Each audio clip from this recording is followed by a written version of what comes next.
no pressure or anything. So far we've done like Fendelver, and we have been to the universe, to the world of the DM's manga. But in Victorian times. Bish what? No, I know. Random.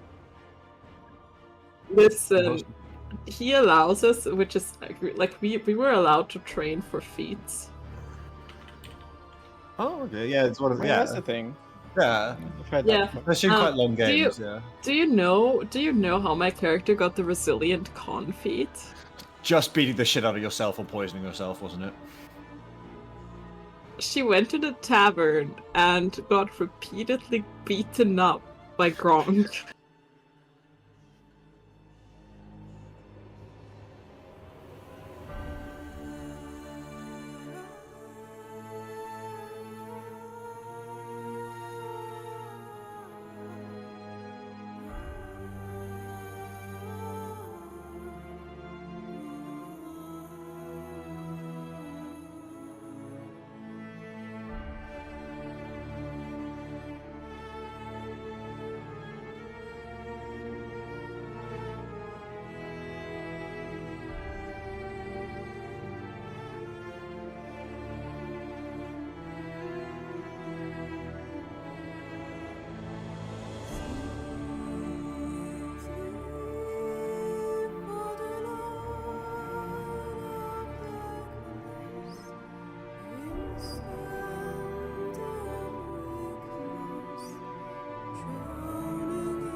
there we are.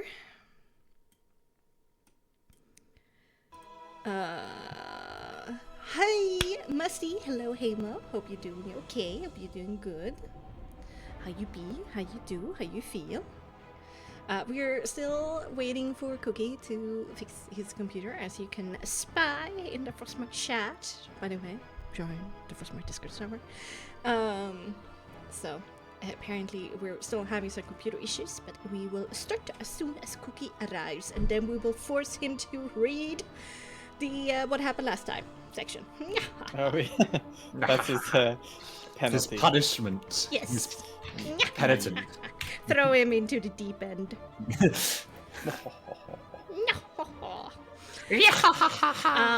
By the way, if somebody likes to go back and re-listen to old episodes that have been saved in highlights, you can see that some of them has indeed already been transferred over to the YouTube page, which is also called no, it's not called Bexxy. I think it's called Frostmark. You will find it if you search for it. We made it like sure. a long time ago. Yeah, it's a long time ago. It has been sitting on a shelf collecting dust because I haven't had the time. Oh shit, I haven't even done that thing, Hamo. I'm so prepared. Such a professional streamer. I'm gonna fix that because we will have to rely on the YouTube archive moving forward. I had 7 hours of content last week stored in there. Now I have just about 400, so I'm working on it. But it's in April. Hello, Cookie. I'm here. I'm here. Nice. I'm working on it. It's a slow process, but eventually everything is going to be moving over there. And if you wanna rewatch something or walk down memory lane, turn to the YouTube page.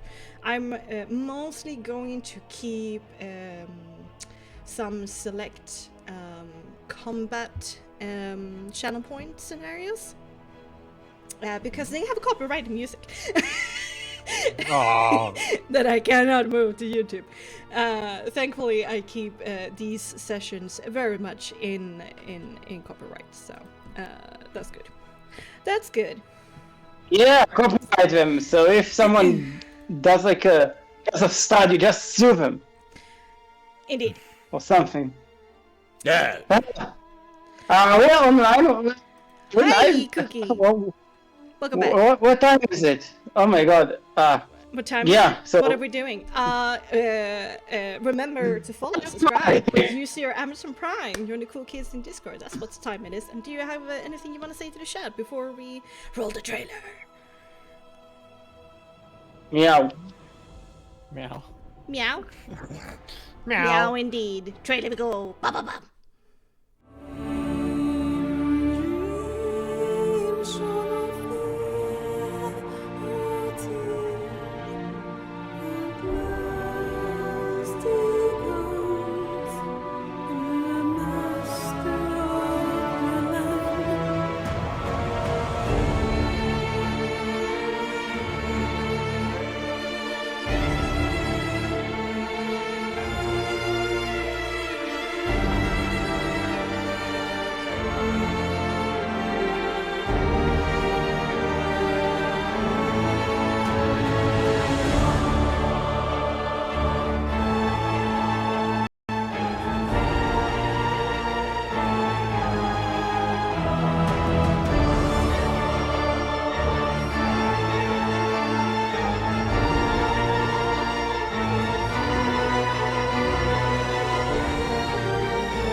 I'm glitched. Okay. Hello, everybody, and welcome to another episode of Charismatic Mystery. Tonight we're playing the module Charismatic, but it's been changed, transformed, and we're playing in the system and the setting of Frostmark RPG, everything created by moi.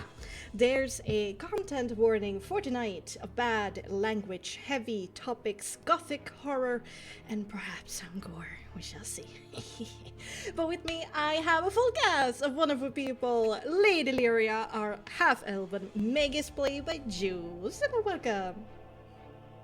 Can you, like, unlobotomize someone? Good question. Martia, our changeling warlock. Druid, our changeling druid played by Cookie. Yes. Welcome. Hello. Why are we lobotomizing people? We are unlobotomizing people. Cool. Cool beans. Next of the Vistani, our tiefling bard, played by Adriano. Hello, welcome. Isn't everyone half lobotomized?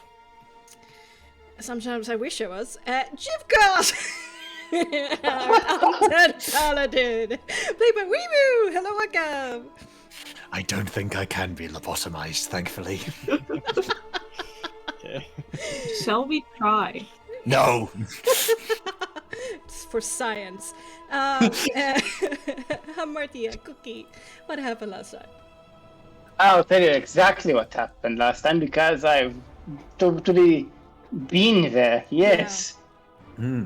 Yes, Yeah, yes, Martia yes. was so last time active. was in episode. So, Martia last time. Did someone like my voice or something? Did someone play me or? No, it sounds better at Why? least now. Slightly better, but it works. You work. Okay, let's go. Episode 124. A warm welcome. Okay. The village of Barovia has installed some measures of security, it seems, as Steam Trauma triggers an alarm spell. Wee wee gets noticed by a wolf who howls on your presence. Forward, and you come upon a flimsy checkpoint with 2 Barovian guards and a direwolf. That sounds like the beginning of a joke. With Nyx taking the lead, you easily intimidate and push through the roadblock. The first inhabitants of the village you meet is Canis, with a red fang escort, who greets Nyx as a vampire lord, and thanks for the bottle of champagne you gave. The old werewolf wants to turn away the trouble Team Trauma brings and blames you for the death and disappearance of several of his family members, as well as the situation the Red Fangs find themselves in. You brush off the allegations the best you can and carry on ahead. Sorry. As you round the corner upon the main thoroughfare, you crash into a complicated web of past events and relationships between different members present. Volenta, a vampire consort, who has serious gripes with Lyria. Lydia is a figure you have yet to totally understand from the chaos of Valaki. Victor clearly senses the animosity towards him and attempts to hide in the shadows of the night. Marc bears no reaction to the party, which is troubling indeed. Duro instantly recognizes Irius, who led him into a failed attack against the castle. And Elena, who was murdered by Jifkaz, is immediately very bothered by his presence. Yeah, sounds about right. Lydia prevents Volenta from escalating the situation after a very loaded welcome. A new burgomastress takes the opportunity to explain her presence and position to the party. She claims that she escaped Valaki out of fear of retaliation for her husband's actions, and that the villagers have been so kind as to install her as the new leader after they recognize her talents. Upon Lydia declaring her wish to frolic around in the fields of the village for some time, Lydia tries to dissuade her by explaining that this is a critical time for the village. There's a lot going on, and she cannot offer her the fineries of the castle or even Valaki. Of course, you don't really care, and you've been given an emptied-out house for the duration of your stay. You are warned about disturbing Lydia's work, the Barovians' work on the fields, and the construction of the fort for the Red Fang. You're also given an escort of 2 Barovian guards and 2 wolves for your #safety. It's actually to spy on us. But that's, you have to be super smart to understand. Yeah. 3D I chess. didn't. Well, we don't. Yes. When Itzmark hands over the key to our hotel, he continues to act mindless, doesn't react to Lydia's coaxing, and Nix notices some dried blood around his earlobe. Oh, fuck. That's the botany we've been talking about. Okay. Jim comes back the moment with Elena by revealing what he is to Volenta. But the vampire archer is less than thrilled and wants nothing to do with him. Elia asks for Illyria's well-being.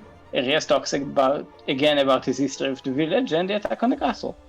Jivkos is revealed to have arrived late to that battle. You learn about Jivkos' history with the vampire spawn Elena, and checking on Radu's position, you clock him to be a couple of hours east, perhaps holding up his part of the bargain of heading out of the mists. Inspecting our lodgings, we hunker down in the living room talking about Ismark's condition, about the Crystal House location, and what's up with Cantemir. Iris interrupts our musings, hearing something on the roof above. It turns out to be Duro, who sneaks into the house through the chimney like Santa Claus, and we shuffle into a conga line in a tight hallway without any windows. After Iris says his piece and asking for forgiveness, Duro reveals that he feels indebted to the party and shares the story of what he knows. Yay! Well, 1. He accidentally overfed on his father who died from blood loss, but he regained himself from it. After he returned to himself somewhat, Cantemir has already taken control of the village. Strahd took an interest in him for the first time and began ordering him around as his sire. He was sent back to the village, tasked with protecting and ending Cantemir. Duro doesn't particularly like Cantemir, but with the new miracle of crops growing, he felt hopeful that things might change for the better in the village. 3. After the ball, Lydia arrived. Duro experienced the same submissive feeling he has with Strahd when she was around, and he allowed her to have a private conversation with Cantemir. Then escorted her to the castle through the glowing circle in the woods portal, TM trademark. Waited on her to have a private conversation with Strahd, and then escorted her and her son, who apparently she was at the castle, back to the village with the order from his side and to protect her. 3. Cantemir gave her the title of Burgomaster into Lydia in front of a gathered crowd when he came back, and strangely, the loudest voice against it quieted and supported her instead. And then, that was that, kind of sus, not gonna lie. 4. Lydia kept Duro at arm's length, not letting him close to her work. Then Volenta arrived with the project of building the fort for the Red Fang, who arrived about a week ago, which distracted Duro further. 5. Whew! Around the same time, some people began to change, turning into truly mindless, growing stronger and incapable of becoming exhausted. Even some of the whole, like Ismark, are affected. The effect is spreading from a handful to the beginning of this week to what Duro believes to be about 30%. So we have the lobotomy plague. Okay, that's weird. 5, 6, I don't know. It's a lot. Shit. Duro confirms that Cantemir is similarly affected and works as Lydia's butler. He doesn't remember any necklace that he wears, nor has he seen the jasper stone that you described to him. 6! Let's say 6! As long as Strahd believes Lydia is the best choice to run things, the vampire spawn will support her, which includes Duro.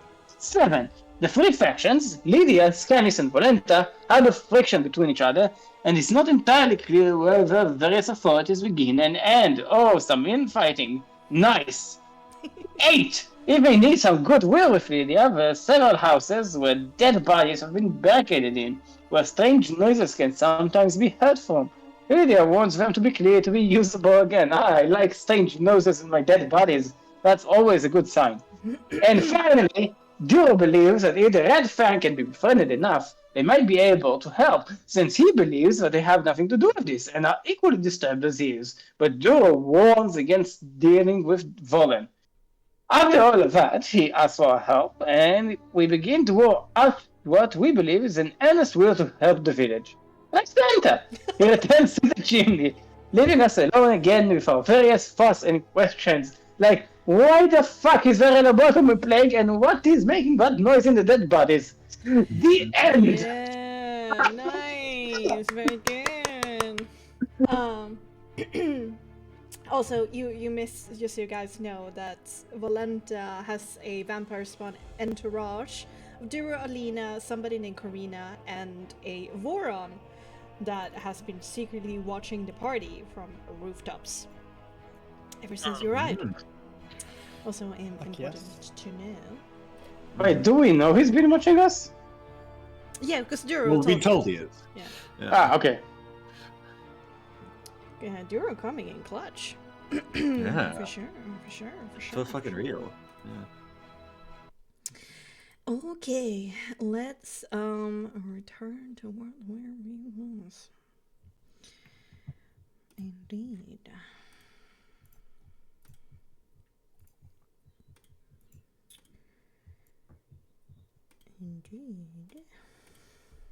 And now it's gonna take forever to load. But it will load.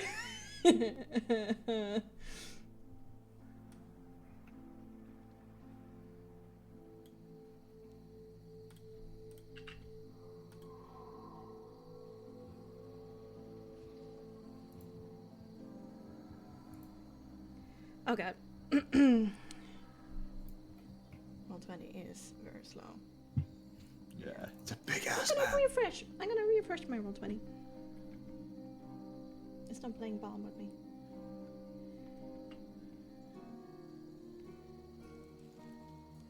Oh well. As it loads, Team Trauma, you watch Duro leave the same way he came, silently. Once again, helping to block the view of the kitchen from the hulking shape of the midnight black mass of fur of the direwolf watching just beyond. Once Arias gives his signal that Duro has left the roof, you gather yourself and your thoughts, and you head back into the living room of your bequeathed lodgings to resume with your musings and your rest. Beyond your wood and stone walls of sanctuary, despite it being close to midnight, the village still hasn't fallen completely silent. There's little sound of laughter or conversation or celebrations that you might hear this late in the evening air. Instead, the late hour is interrupted from time to time by the sound of industry, of wagon wheels, of crates, sacks, barrels, of tools, and of heavy footfalls, as some mindless yet stubborn Moravian souls still toll out there. Duro has given you a lot to think about in this minefield of a situation you have at hand. So, Team Trauma, how would you like to proceed?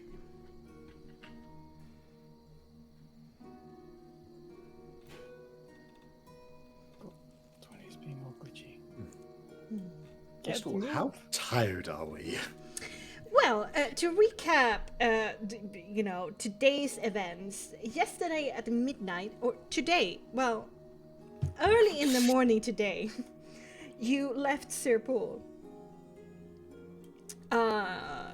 Running away from Aragal. Right, it's been about now almost 24 hours since Aragal's win.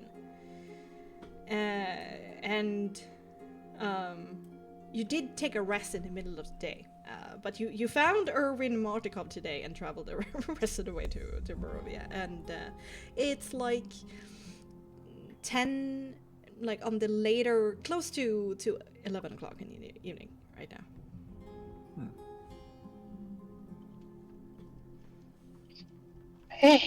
I just want to say that retroactively, if we had any free time, Hamatia would continue to knit the scarf, and so she's still working on Jifkoz's scarf. I said that you did yesterday, and now I feel so happy.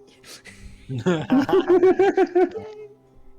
I said it, and you did it. Oh, yes, you continue on it. As you kind of hunker back down, you're a little bit silent at first, like taking in everything that Duro said, and you're back to your whispering, if you so please. You can also just throw in the towel, you just go to bed.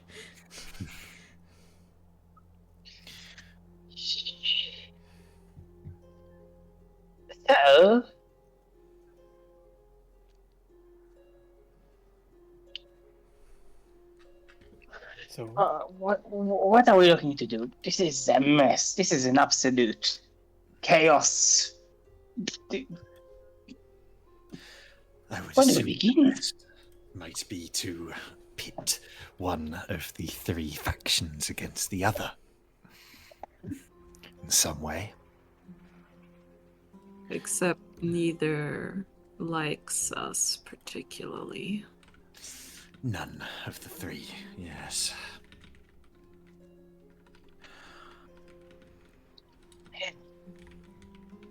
So the question is, are we making allies or are we trying to do some infighting incognito? Because if we try and just drop them, just to turn them against each other, it would be pretty obvious that this conflict came in correlation with our rival. Yeah. I don't think we can make allies with. The only one I could potentially imagine working with are the werewolves. And they don't like us much.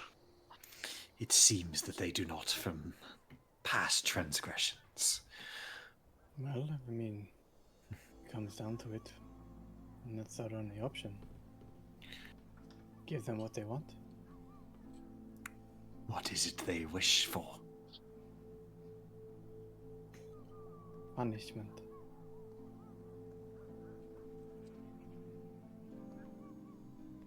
Are you sure that is something we can do? That sounds very ominous, Nix. Yeah, what do you... Can you give us more than one word, please? What are you planning? I'm not planning anything. It's more... I don't know. We're in enemy territory, surrounded by three factions that don't like us very much, and we are trying to pick one of these that we could potentially turn on our side. Now, the problem is that if we think that the werewolves are our best shot, maybe that was just thrown out there, I don't know. But the problem with the werewolves is me, mostly. They are, if anything, to learn by what we saw of them, they are a proud race. Stubborn, but they, I guess, consider their family to be their primary focus, I suppose. And when we were just outside of Kresk, at their camp, I took it upon myself to make the best out of a bad situation that we found ourselves in, thanks to our previous comrade picking a fight and pretending to be Strahd. And as Strahd, I successfully managed to convince them that I was the Dark Lord and ordered half of the wolves to jump off the cliff. Forgot about that. Gus is a little fucking horrified. It was Wait, do they- more like a slide than like a sheer It- cliff, but some of those wolves did not survive. Some of those wolves came out injured. And perhaps now the fear that dire wolf eyes makes sense. Are they aware you're, you know, Yes. of your true nature? Well, they met up with Strahd after, like, he was like went over there and say, "What the fuck is going on?" And we learned that from Strahd himself as he held me by the throat as we crawled out of that. Right. I remember that. That was, yeah. Okay, so Well, like I said, making the best out of a terrible situation where we could have all died. But that wasn't too long ago, and that's what that conversation was when we entered the village. yes. Okay, so who do you think will be our most likeliest ally in all of this? I don't think we have one, personally. Hmm. But this Duro has been helpful, it seems, but he seems controlled by his new sire, as you put it. And this Ismark you were hoping to find a friend in is weird, I take it? Ismark is not. I don't think he would be our friend if he were himself.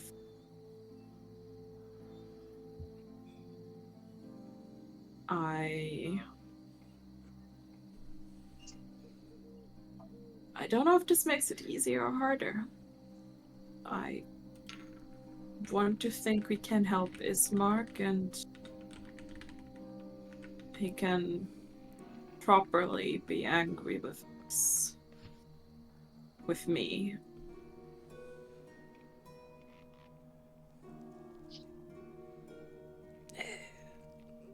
Well, from what you told me about this,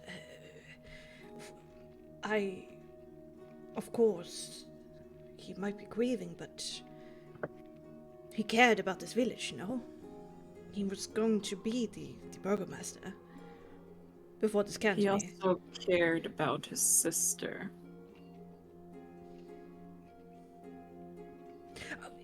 Are we willing to give him the benefit of the doubt?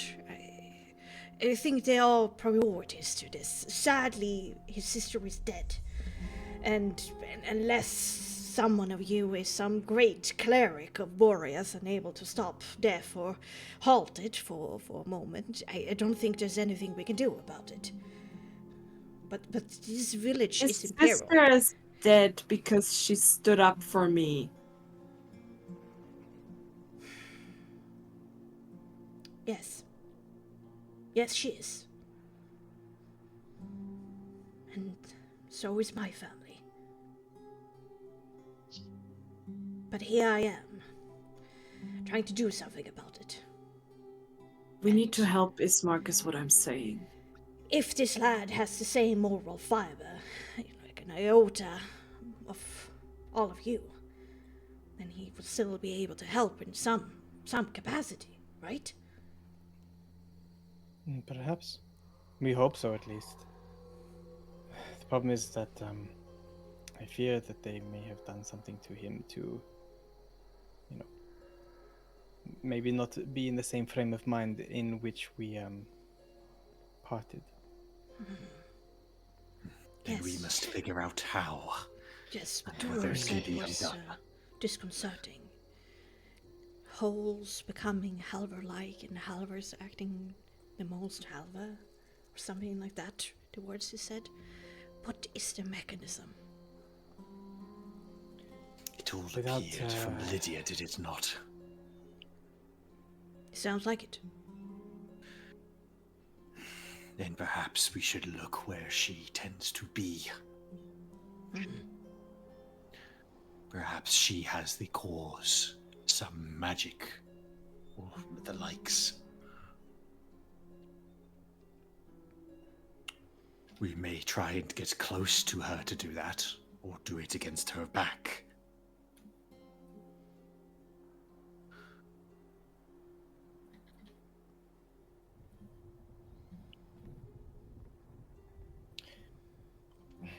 Personally, I don't think that Lydia really cares too much. She thinks that she feels that she's already won over Ismark. If we can manage to get to him and figure out what sort of situation he's in, I don't know if we can restore him, or I don't know if there's any way that we can get some sort of greater restoration or regeneration or something. That's obviously much higher than that I can do at this time. But we are lacking resources and knowledge to make a move.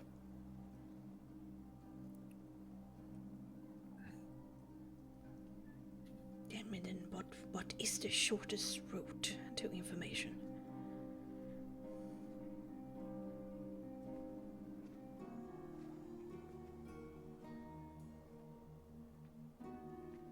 I suppose anyone who isn't already showing that they are a part of one of these factions. We need to get almost unbiased information from somewhere. Are there any you know here that may still be here and not who we've already met? Nix does he have like any friends here? People that he would have known. Well, the 3 people either left or died. Nix only had 3 friends. Oh. Yeah. Well, like Sorbia and Mirabelle from here, from the tower. And Sorbia and Mirabelle you saw again in Sirpol. They still haven't returned here. Which makes sense. You had Ismark and Irina, and you know the fate of those 2. You have Cantemir and Periwimbledon, and one is somewhere on the farmlands apparently working. The other one is in the Burgomaster's mansion, being a butler.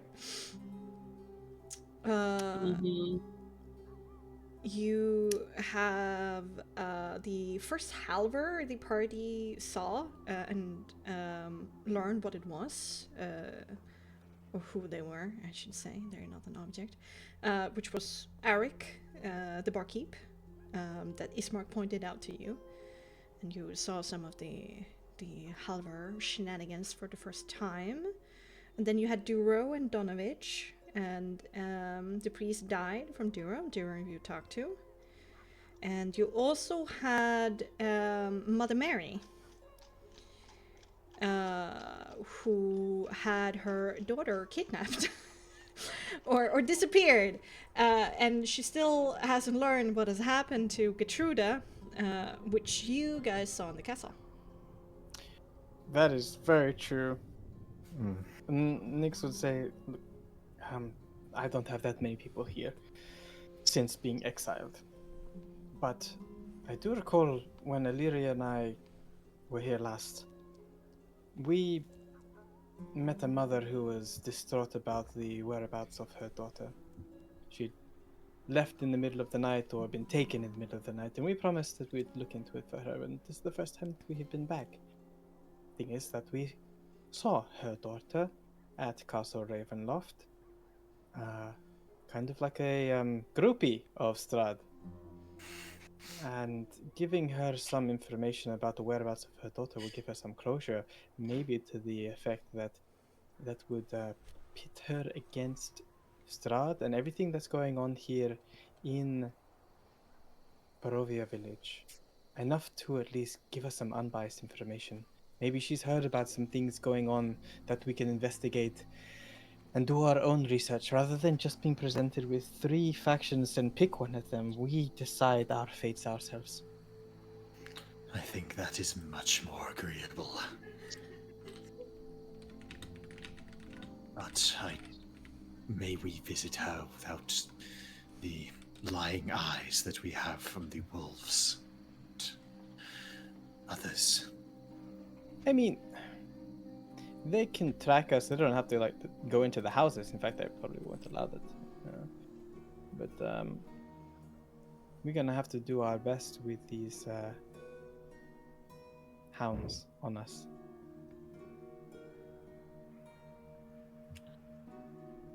Sounds like we have somewhere to start at least. Better than nothing.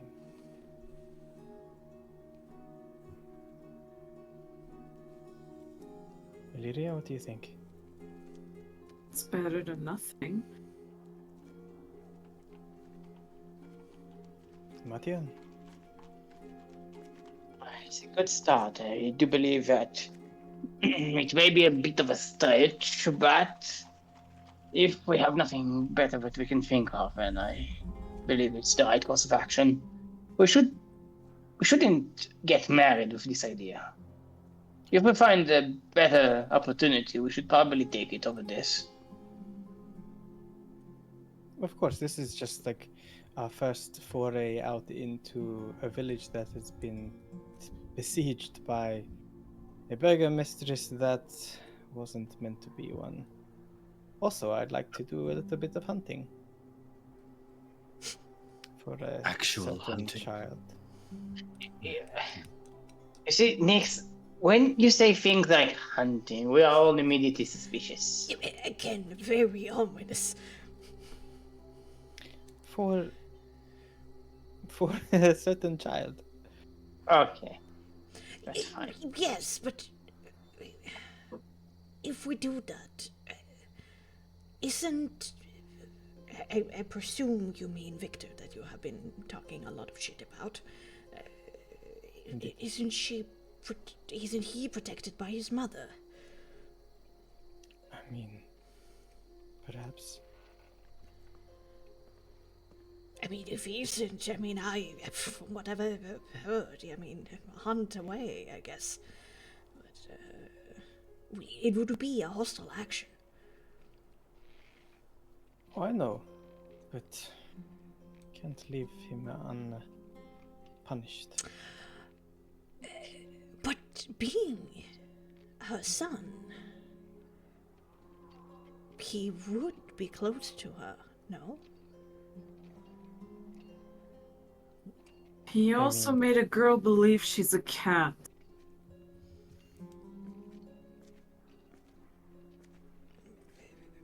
Yes, you said as much. But I mean, perhaps there's a way for us to corner him, and then Nix uses his flashy red eyes, and we go, "Better speak up, boy," and something like that. Well, he did seem to be avoiding us. I mean, you know this person. Is this person cowardly? Is he craven? Is he a psychopath? What is he exactly? How would you describe his character other than his deplorable actions? Cowardly, preying on the weak and innocent. A bully. I guess that. Oh, he Sadistic and. is a true obviously craven. Then no backbone. Hmm. Right. When we last confronted him, we didn't actually get to confront him. I think he fled when he saw us.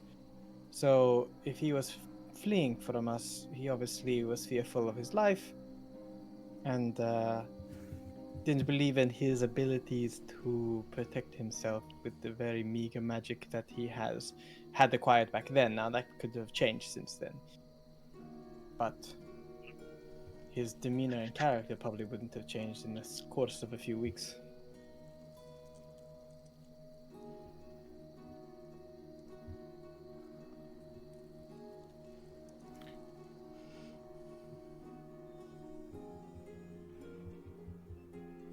Okay. So we could just walk around in the morning and see what we find. I agree. I concur as well. Should we do that all as a group? We also need to keep in mind that we've got the guards for our safety. Safety. Mhm. Safety. Oh, it's going to be so much fun. We're crafty, right? I mean, you're all exceptionally talented. I mean, especially when it comes to things like this. And Irius are looks you. towards Harmartia and Nix. I was gonna say. I was thinking about I this. can make Does a anyone- loud statement. That's me. Does anyone? I forget. Does anyone have the spell Prestidigitation? I have Droidcraft. No. Can Druidcraft, I think. change smells or provide smells? I think yes. I can provide smells of flowers, I believe. And prestidigitation was one of the first spells I ever learned at the academy, so... Oh, right, Irius. Well, then, what we could do, Hamatia, and Nyx has this sort of cunning a mischievous look in his Here we eyes. go. Hamatia has this slight grin on her face. Jifkos Like the just Grinch. slightly rolls his eyes and picks up his book. Horses. We could do a little invisible scouting tonight with the help of Irius covering our scent. The wolves are going to track us by scent, not necessarily by sound or eyes, so having I that be believe that disguised. if I am just nearby, it may distract their senses enough anyway. True, but we don't intend to be with you, Jivkods. We tend to just go out ourselves and hopefully not have our scent on us. That's basically what I'm thinking, so that we get around their noses and the invisibility takes care of everything else. Yes. Then maybe It won't I last said- forever, though, so it will have to be quick. all I'm needing really is to lose them. Oh, actually, the duration is an hour, so. He's just reading his book real quick. Yeah. Thinking back.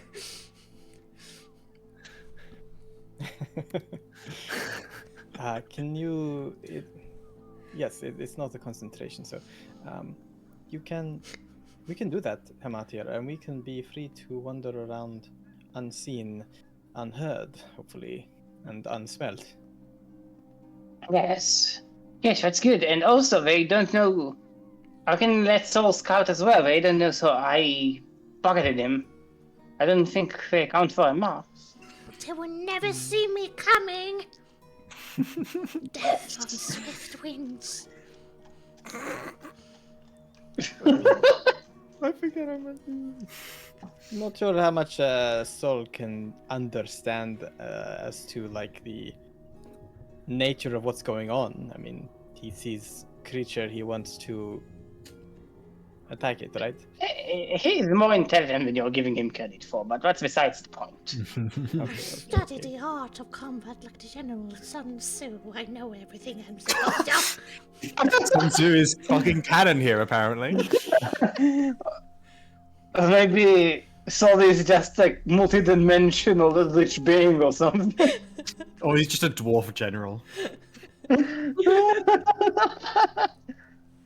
Or a general dwarf. I don't know where I'm going with this entire. I mean, sounds good. Sounds promising.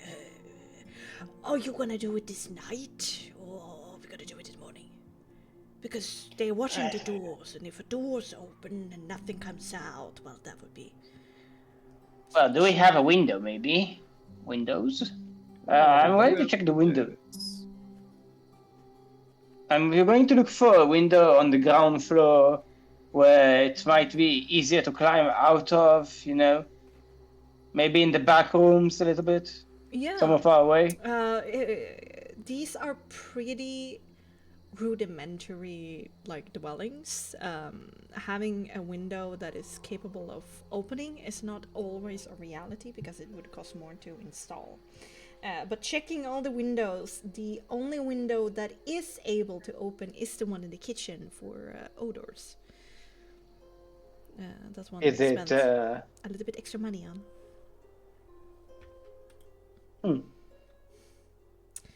Okay. And I mean, there is a direwolf out there. It is like half sitting, half lying. It's very much in resting mode. It would be close to it, but certainly doable.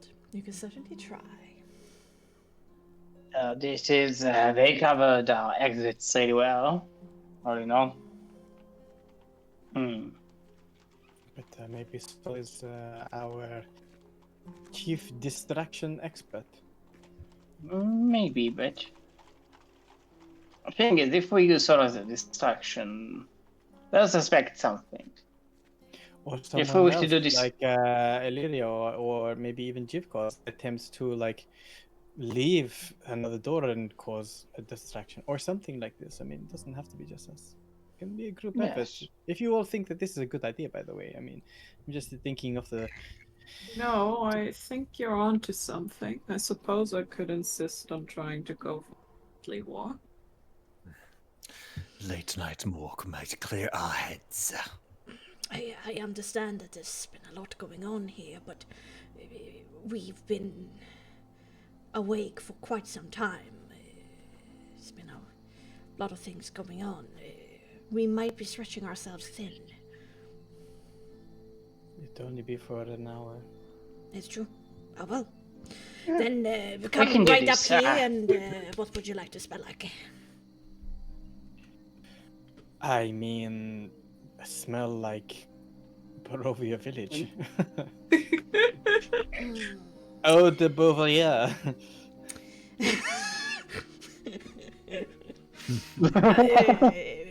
Wet, dirt, must, and a sprinkle of despair. I mean, that's what I generally smell like, but No, just describe no, Jip- that's not true. That's not true. And no, Jikos, yours is far worse. Thank you.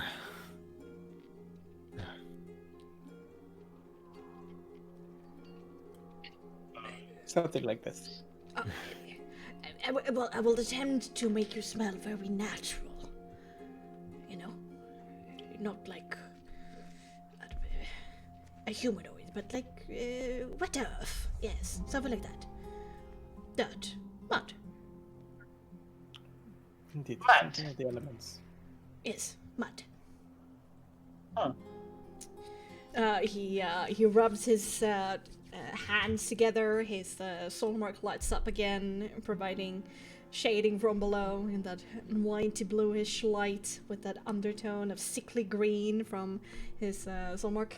And he blows on both of you, and the room is filled with the smell of earth after a rain. Yay! Oh, the petrichor. Okay. Okay, one more thing, just in case the guards decide to check in. Give me your cape and your sleeping bag. Amatia will take off her own cloak, and she will try and make a sort of like a makeshift dummy. So basically, it will look like she is sleeping. Do you know, like the? You put it I under don't the like the blanket to make it references, look like the part in Lord of the Rings where the Nazgul come and they start stabbing the pillows. Oh my god. Fuck. Yeah. So she's just going to do like decoy Hamatia and decoy Nyx. So, and she wants to, so they'll basically be in the sleeping area to make sure that they have an alibi, and also to use the capes because the capes have the smell on them. No capes. Edna, more. Like the Okay. like the coats. Yeah. I get what you're yeah. what you're going for. That's great. I love it.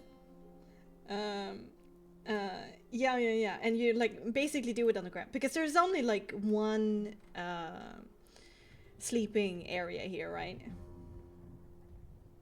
Yeah. So you would assume that Illyria would take the master bedroom, and the rest of you would like sleep here in the living room Like or in the kitchen. peasants. Yes, like the peasants they are. Bexxy, I have a question for you about changelings. Yeah. Do you think that when Matia transforms, she also gets control of her odor? Oh, interesting. Very interesting. To a degree, right? Yeah. So you probably would be able to, like, hormones and body odor, like, the changeling transformation is so much more than magical, right? It's physical. Yes. your bones and your flesh actually change shape and color. So the body odor would slightly change depending upon what you transform into. Like a dirty orphan would smell like a dirty orphan, or like a noble would smell like a noble. But it would be in the realm of what a body is capable of producing. Yeah, okay, so cool. Okay.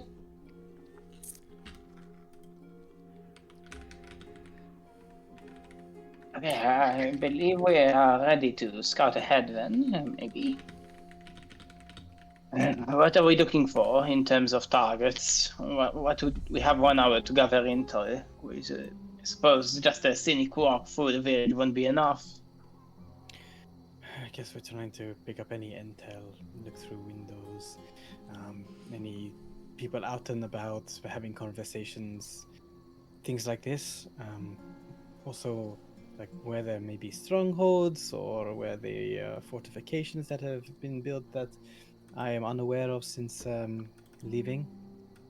And it occurs to me that we're both going to be invisible, so I'm going to when we become visible, I'm going to take one of the scarves off my tail, and I will hand one end to you and one to me, so at least we can communicate, rudimentarily, but quite silently, to just like tug on the scarf if we need to move on, rather than having to whisper or try and hopefully not lose each other.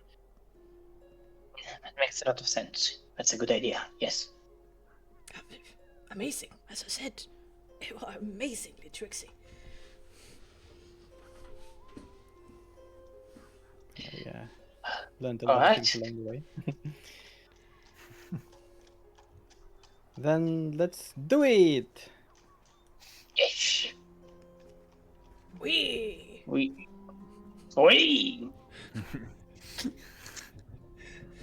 Okay. We do everything that we plan to do. With Okay, Illyrian leading the Yes. way. Okay. Where's the Metal Gear music? That's Pink Panther.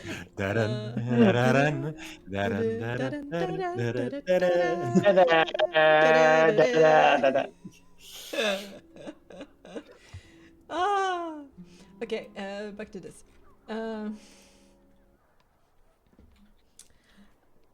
Okay, so, Illyria, are you opening the back door or the front door? Where do the others want to go out? I think the front door's probably the easiest one. Yeah, like... Because it's like a double door as well. I think. Yeah, it is. It's definitely more open. And it's a tight So space between some of these houses doing as like well. I think we're doing the front door then. Operation front door. Yeah. Where are we Okay. going? Yeah, I think there's only a side door there. Yes, perfect. Okay. Stop fucking moving. You moved on top of me! You don't talk to me, fuck you. There's slight It's all funny, scuffle in it's the fine. hallway. It's like, damn it, Jeff, because you're too big. That's rude. You calling him fat? No, he's like... muscular? Let's move on from this conversation, please. Okay. Okay, Illyria, open the door. Yes. The wolf, like, immediately kind of, like, sits up. Moves his head to you, kind of tilts his head to the side, looking quite like a pupper in this innocent moment. But you know what visage it hides, and the Barovian over here takes a step to the side. Spear and rudimentary kind of like scavenge together leather and metal scraps. They like look at you suspiciously, but doesn't say anything. There, we'll just step out together with Jeffcos. See if anything's being said. No, but they do move to the side.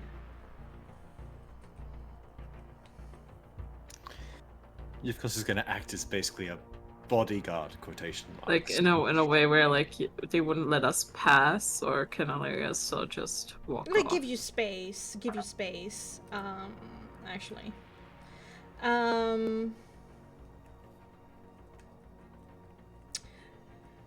A voice comes from above in like the shadows of a shingled roof across the street. A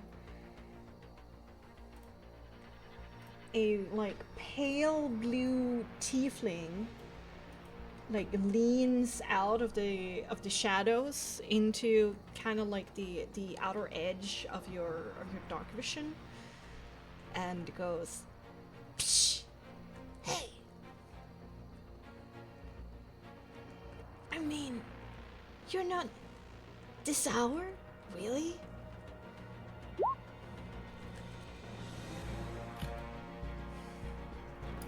Yes, really. I'm decided to go for a short walk to clear my head before going to rest for the night. Is that a problem? Problem. Not like a headache. I mean, sure. Brace, sure. But, please, Linda's not really supposed to know that I'm talking to you guys, but, you there. The fluffy thing. Yes. Can I get my bag back?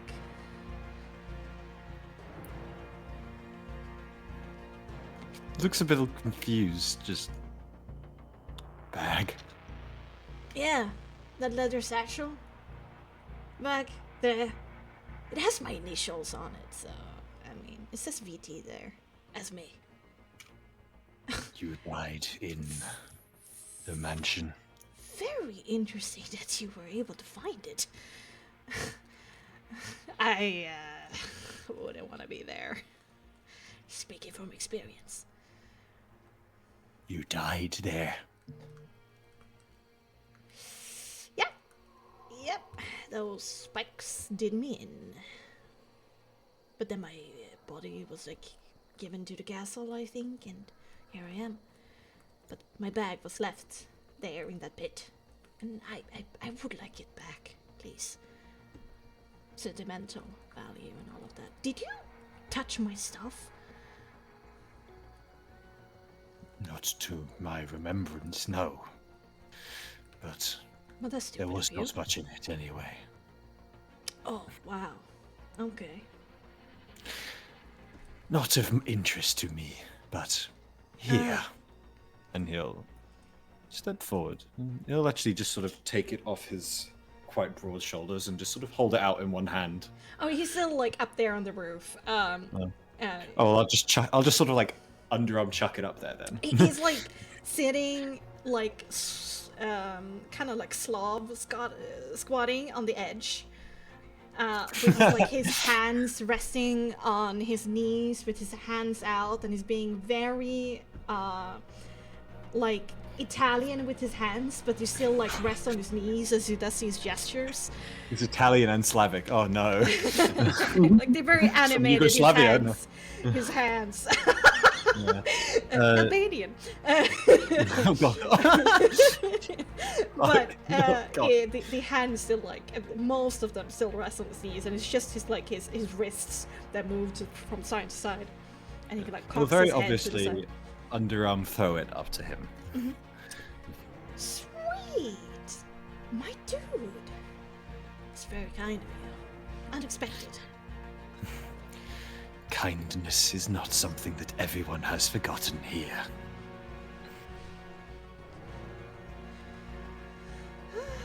Well, that's a longer conversation. And he like immediately starts rummaging around in it and like curses, that's gone. But okay, this is here at least. You spoke the truth well enough. If anything else is missing, it was not me. Honestly, it's a little bit hard to remember what was in this thing. When was it, like 70 years ago? Jeez, I'm old. You think you are? It's true, relatively. What I'm supposed to be, I guess. Didn't catch your name, though, out of interest. The name's Voron. Voron Tennebrick. Good to meet you, Voron.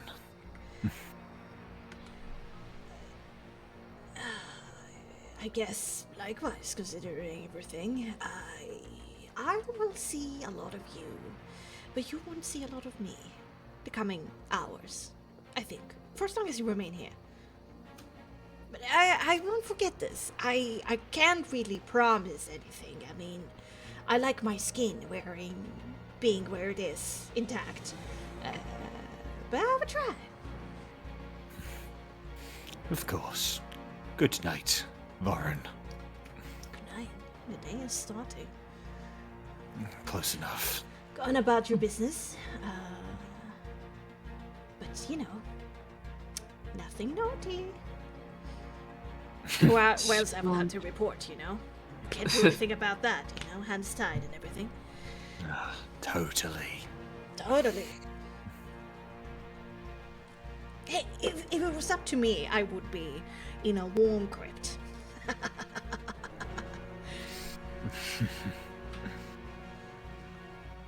Okay, well, you never saw me. And he kind of like creeps back into the shadows of the roof. Of course, just kind of turns back to Illyria and just shrugs. Illyria just kind of has this like look and kind of like shrug of like, you know, she gives him like a sort of a goodbye, little wave, and just has like this sort of like shrug of like, well, that just happened. Honestly thought that would go worse than it did. True. He seemed nice. Surprisingly carefree. You know, considering he's been dead for what, 70 years? Somewhere around there. Thank you. Thank you.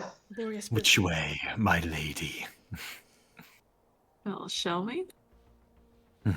Indeed. Just a short walk. The I don't Baruvian know. guard to your side, like, visibly sighs, despite being, like, mindless and, like, rejectedly takes a step to the side. I'm like, oh, here we go.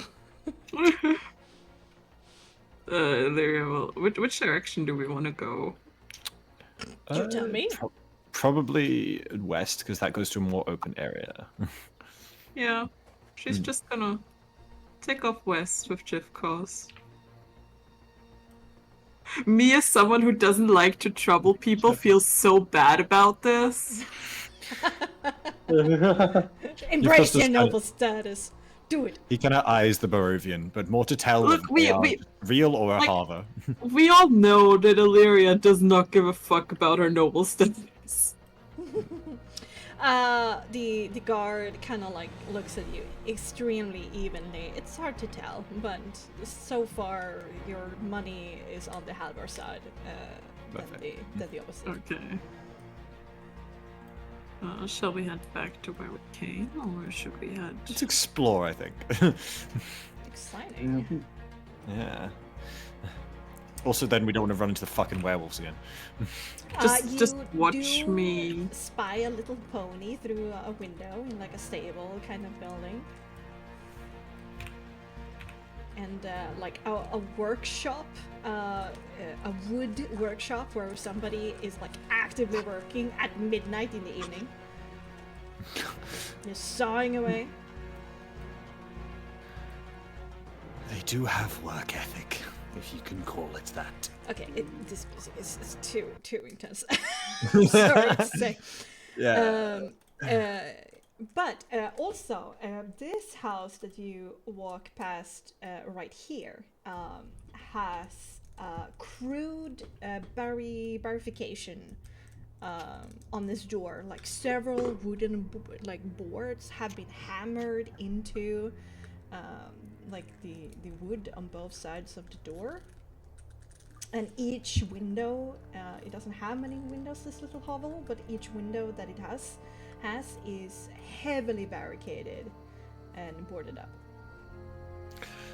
I would assume this is the houses spoken. Filled. Something. Curious. Wonder But why they would probably. waste something like it. It's strange no one has taken care of that yet. Perhaps they have more important things.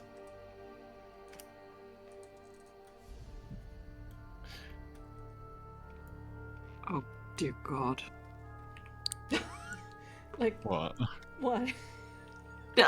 This huge map makes Roll20 shit itself for me. Yeah, I know. I'm sorry. Yeah.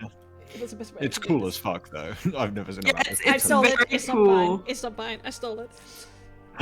Theft! But But I y- put in you all the know, tokens. It's fun and it's great, and I just lost myself. Yeah. Good. But you go on a little bit of an excursion up there. You can continue moving around in this quadrant up there if you would like, as I move perspective. Yeah. From time to Yeah. time, you will see other buildings that are barricaded. For example, this one as well is barricaded as well. Some buildings look more like sturdy and larger than others, like none you can really call like fancy, but there are certainly ones that are more like hovel-like and buildings that are seem like a little bit more like a proper homestead, if that makes sense. Mm-hmm. Okay, back to the sneakers down here. Yeah. We be sneaky. Yeah. Let's go, Martia. Sneak on out. Time. Bexxy, you have to move. I literally can't interact for 20 on shit. this. Okay. Desktop. Yeah, that's fine.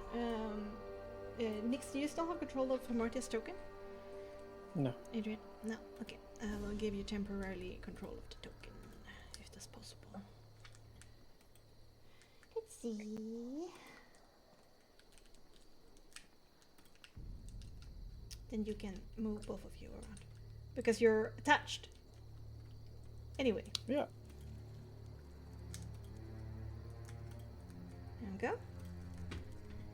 Should be able to move her now. Yeah. Perfect. We go the opposite way. Yes. Cue the Pink Panther music.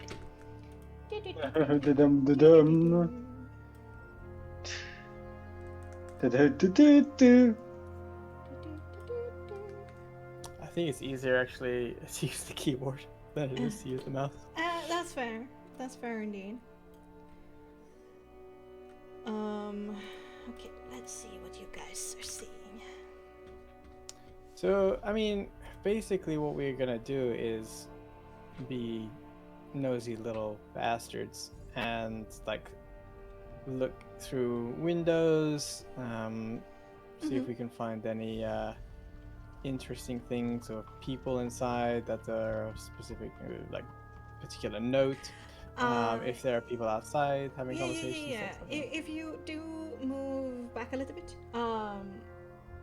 when you look into the building here to your side here, this you clearly remember, Nix.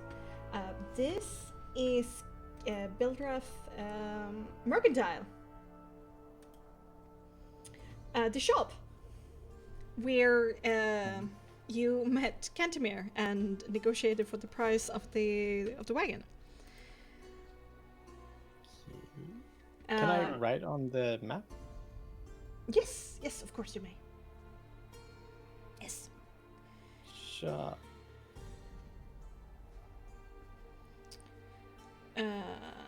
Nice. It still says up there on the sign, like Bilderef Mercantile, but Bilderef has been like striked through, and it just says Mercantile now. And there is somebody else behind the counter moving things about. It doesn't seem like it's open, the place, but the person inside is still working. And it's obviously not Cantomir. No one else in there. No, not for what you can see, good to like know. the main room of the shop itself.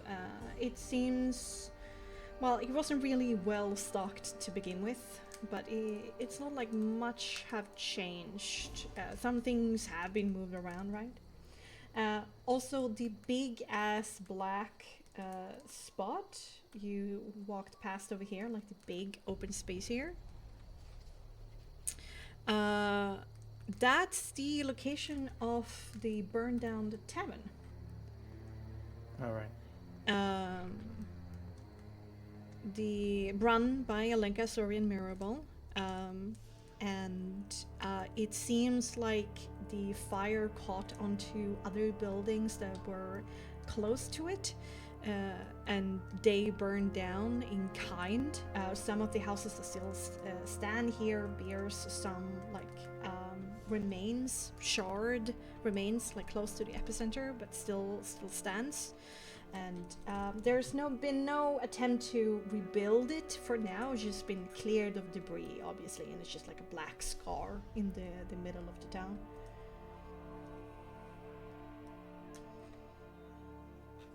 Invisibly, Nix would look at it.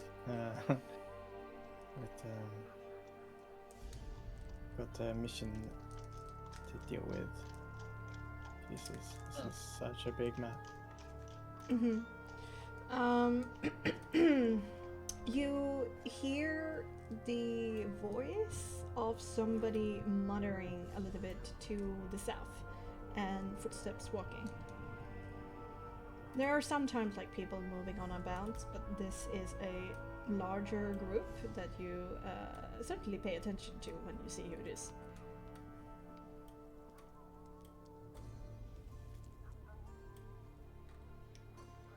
Oh, we passed them. Okay.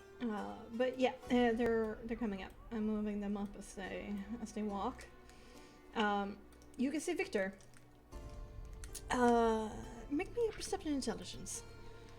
Victor is the Oh, that little cunt. is the little Yeah. Indeed.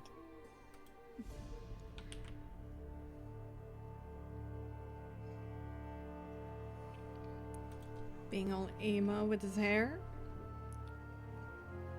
Well. You don't get it, Mom. It's not a phase, Mom. God. Everyone's Yeah. doing it. I just wanted to turn a girl into a cat. Just want to make human experiments. Like, leave me alone, Mom. Granted, his mom's probably just like, oh, darling, you're doing She believes in you're it. doing so well. You're such a terrible person. That's my baby. Sorry. He is not as you know, physical health is not as great as the last time you saw him. There's like a healing bruise over one of his eyes, mostly faded by now, but still like some discolorization, and he has certainly lost some weight. He wasn't a burly man to begin with, you know, gangly teenager, thin and long, but his eyes are sunken in a bit. He looks extremely irritated and bothered, and he's like having a little booklet in his hand and like a travel-sized ink pen, and he's like scribbling and not really looking where he's walking. There is like a normal Barovian peasant who kinda rounds the corner, and both of them walk into each other, and he immediately goes, "Excuse you!" and kinda like pushes past, being super irritated. The Barovian is quite scared and makes like a big circle around him and leaves. Scurries away, basically. Just get this over with, shall we, gentlemen? I think it's here. Yeah, this is the right address. And he is with him like an entourage that is similarly like clad in these scavenge arms and armor. Is he going to our building?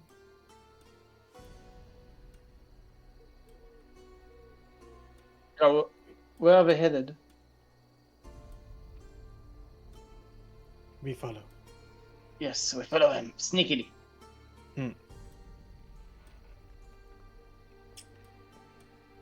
Yeah, this is the right place. Take your positions.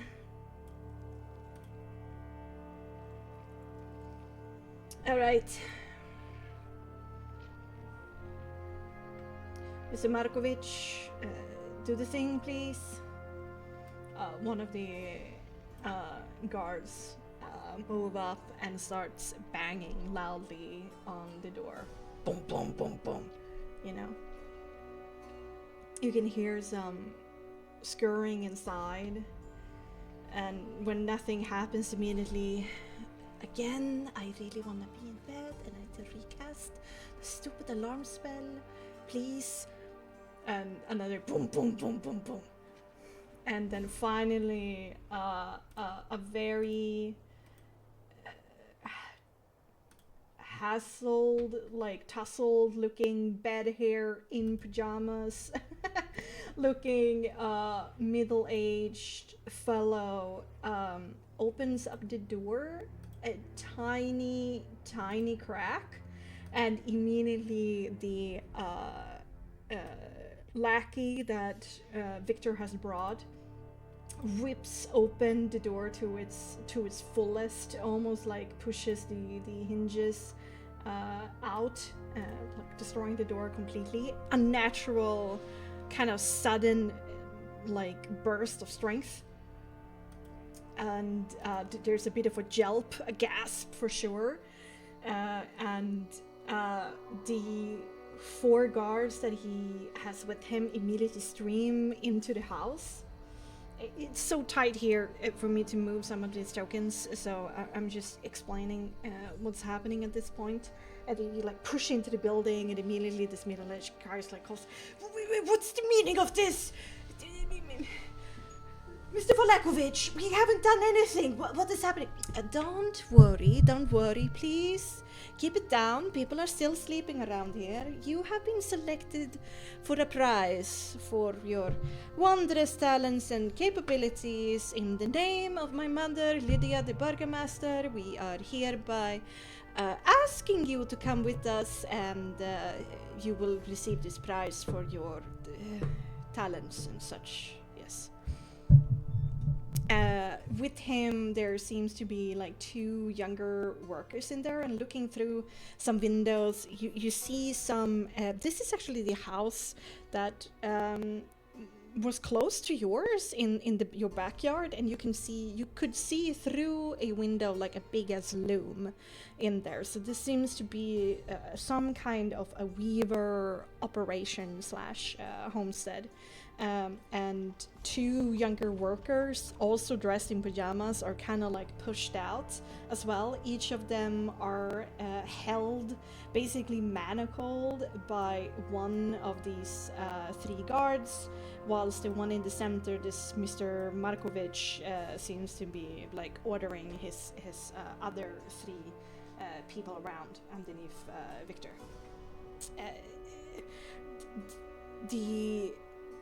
The younger people are like very scared, whilst the slightly older gentleman who seems to be owning this establishment tries to like reason and go, Maybe this is all fine, but you don't have to be so rough. I mean, we can leave on our own. I don't understand what is happening. What are we being selected for? One of them, of the younger ones, are just screaming in panic. They don't seem to understand what is happening. It's just, reacting emotionally. Whilst the other one is saying, it's going to happen to us. It's going to be happening to us. Please help us. Don't do this.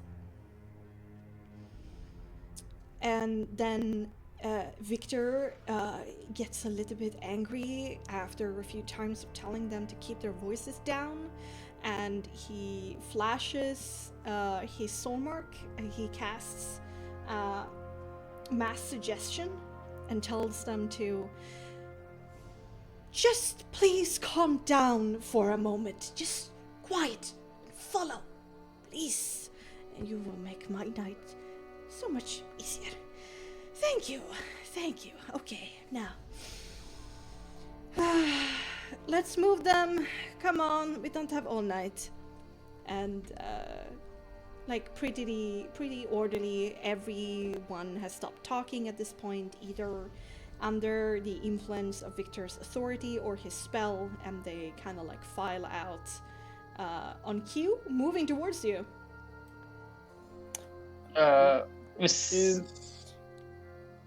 Just before that happens, as we're watching. Yeah. Is Victor using a spell book?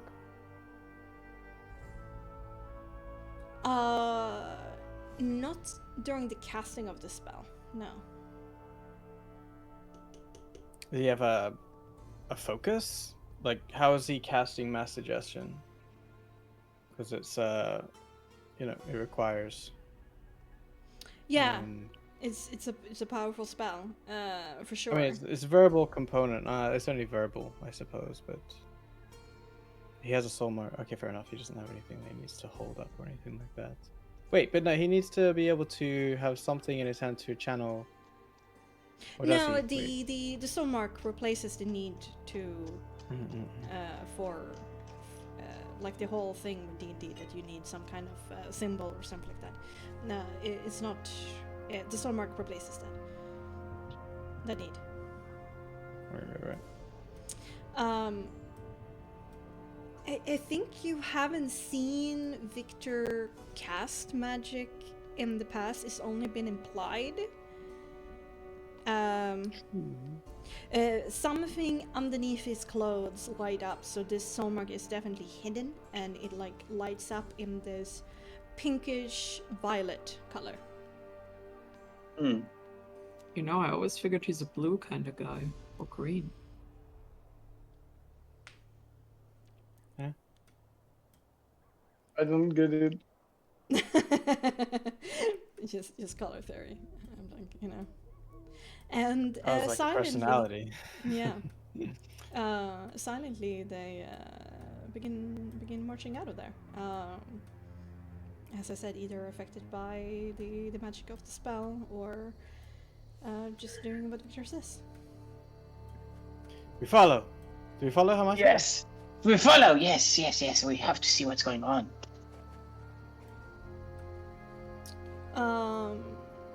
Yes. To make this easier on us, they march through the village to the closest way out of it, then heads somewhat south into the fields a little bit. 10 minutes or so later of just walking on these paths in between farmlands, there is a large barn, which seems to be somewhat barricaded from the outside, and they're moved inside. At this point, Victor is a little bit too far away for you to hear what he says, but he leaves some commands with one of the guards who remain here, together with 2 other guards that are already at the barn, and he and the 3 guards that remain begin to head back towards the village. We stay with Victor, right?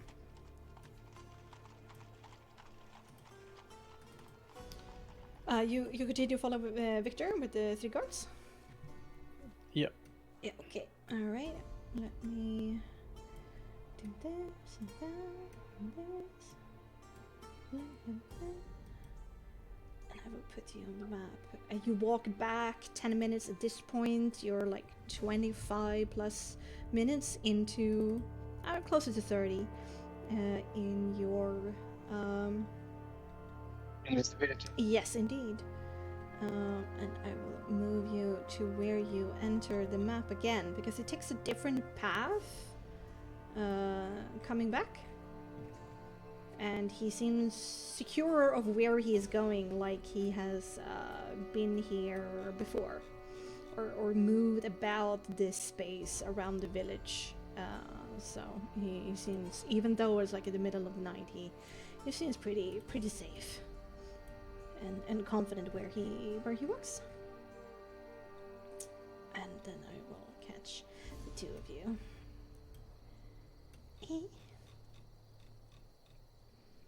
It moves slowly for me as well, so just bear with me a little bit. There we go. This is where you return to the map. Can you? Oh god. Yes, I didn't. Can you shift Yes. like shift click us to drag us over there? There you go. I was just about to. Next, you do recognize your surroundings a bit. It takes Most a while. likely. It takes a while to get your bearings, but you do, because you haven't seen this building from this angle in particular, but you put 2 and 2 together and you realize that you're behind and to the side of the Burgomaster's mansion. It is, you remember it to be a very weary and squat-looking building behind a twisted and rusted iron fence. And whilst it's certainly still weary, the iron fence has been uprooted and removed from the premises, leaving only a symmetrical pattern of disturbed earth behind where it used to be. There are claw marks and black blots from fires that you and Illyria, among others, discovered the culprits of, remain on the walls, mar the walls on the outside from their past attempts of entering the building. I'm speaking, of course, of the strange purple flying devil creatures that attacked the Burgomaster's mansion in the village for quite a few days. If you remember, Ismark and Arena's father died from a heart attack during the stress of one of those attacks. And they continued to harrow Arena for as long as she remained in the house, and Ismark didn't allow her to leave the house. Because he knew, Ismark, that as long as Arena remained in the house and away from windows, she would be safe from Strahd, or so he believed. So instead, it is believed that Strahd sent these creatures to force her out. And there were like crude barricades like put up and like around the building and tried to like fortify the building as much as possible. But these claw marks and these fires against the house, these scars still remain. And there has begun an effort of renovating and restoring the building. But most of it still remains, and most noticeably all of the windows are still gone because they broke in the past and have been replaced by boards instead. There is a way in through the kitchen door, which is here on the side, and Victor is heading to it quickly. A guard kind of steps into view, notices who it is. There's no words kind of like shared here, and all of the oh, Cookie? Cookie? Okay, he's not talking to me. And all of them, after the other, disappear inside.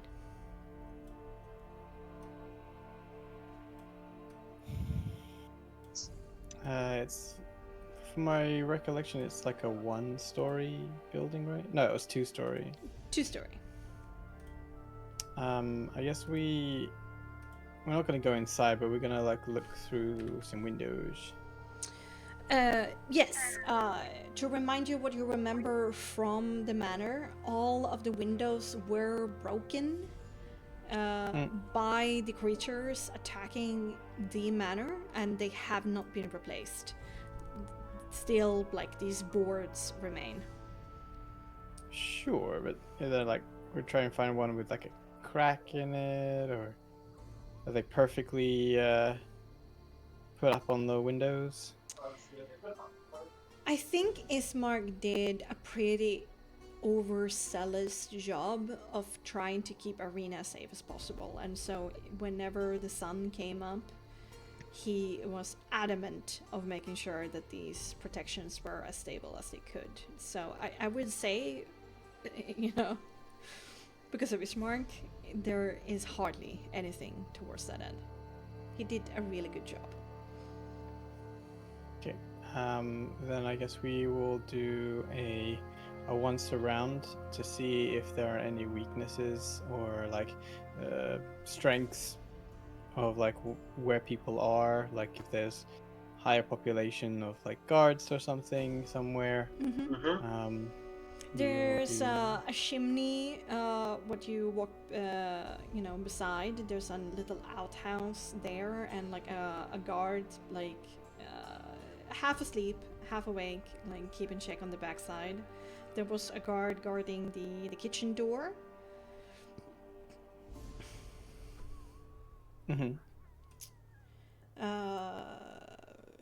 That's it. What you see, these 2 stories. You walk past seems to be like some kind of shed, and then there's a guard to the side of the building there.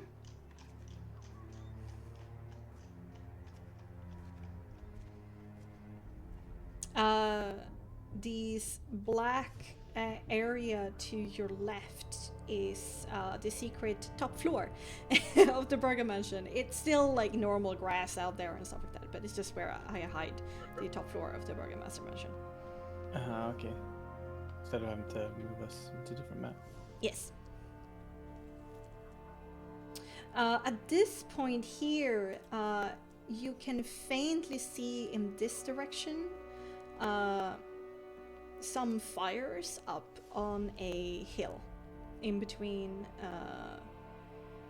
the forest up there. That looks interesting. People alive, and whether or not we can see anyone from a distance or who they are. At this point, I need you to make me a stealth check with dexterity. With advantage. Yes, indeed.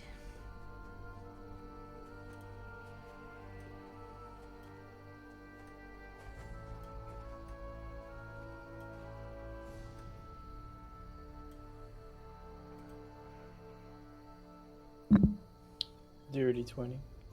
Dirty 20. Nice. And Hamardia? Yeah. Perception, what did you say?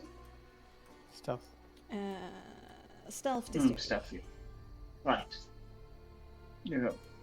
I saw this O20 is working so unwell with my... I can roll if you don't want.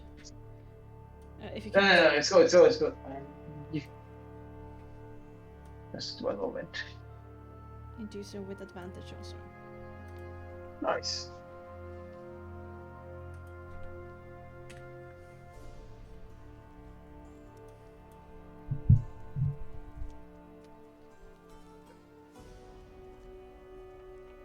I think they're working full. No. Do you see what it is? From your end? No, my Okay. internet is being a bit shitty. Okay. It's not. When you roll a 2d20 plus, what was it? Plus 8, take -1. Yeah, but with the spell and everything and the visibility is not too important. I can definitely say with the 20 that you both pass since it's a bit of a group check. Oh, yeah, no problem. No problem. You arrive to see a rather steep hill that cradles the village here in the southwestern corner. Its rough terrain has made it unfit to build houses upon, but on its crown, it is a perfect place to perhaps locate a camp. And in true Red Fang style, 2 communal campfires are flanked by heavy leather canvas tents with the various furs decorating the tent's walls, openings, and the ground around the fires. And further up the hill, a larger circle tent seemed to enjoy a single campfire all on its own. And you hear some soft voices coming from up the hill. Okay, we try and like make a wide berth around creatures looking at us. Mhm. Or There's obviously a few kind of like resting wolves that kind of like have a loose perimeter of the place, and they seem to rely on the dog's capability of hearing or smelling danger before it appears. But you have magical aid. yay, we and have you're- Arius aid. You're both also pretty well versed with being stealthy, and wolves aren't prey animals; they're predator animals, and so their composure perception is perhaps not as high as they would like to pretend it to be. When you're the apex So- predator, why would you worry? That's what they think. Yeah, that's what they think. Yes. I'm a predator. Is there like a block, or like is there a reason why the light or the vision is like blocked? Is there like a Oh, yeah, that's the like a hill? That's the hill, the crown of the hill. But you walked up on it far enough for me to remove it since you're up here. Do apologize.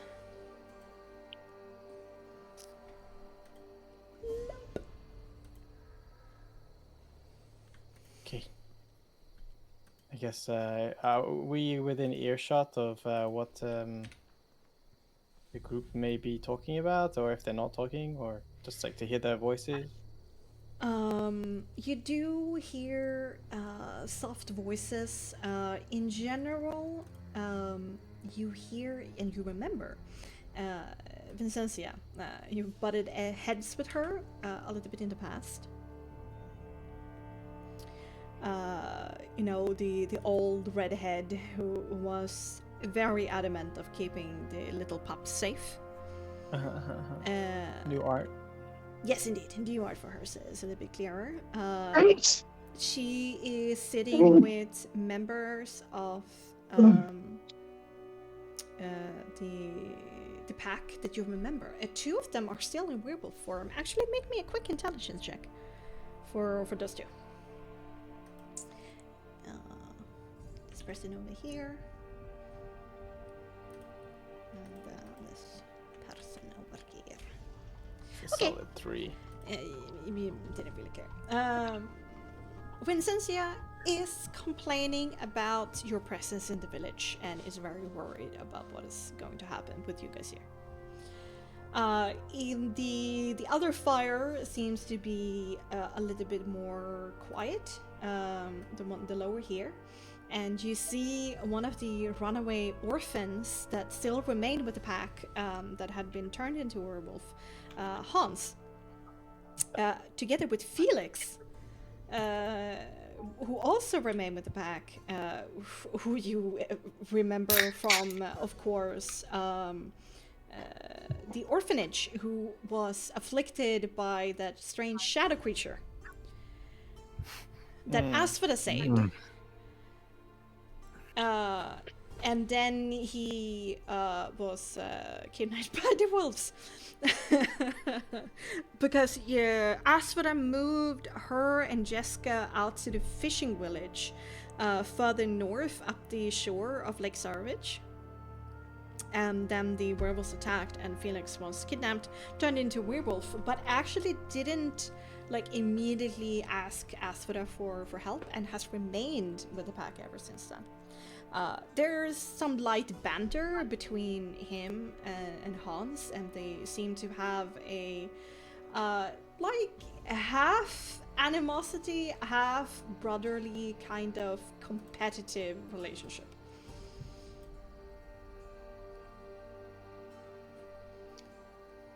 Okay. So they're just bickering about us being in the village. This circle up here is certainly doing that.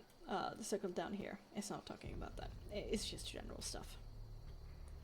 Nothing of interest to you, at least. These two boys having a dick measuring contest. Okay, we don't want to see that. They got a ruler in their hands. We guess go out. Okay.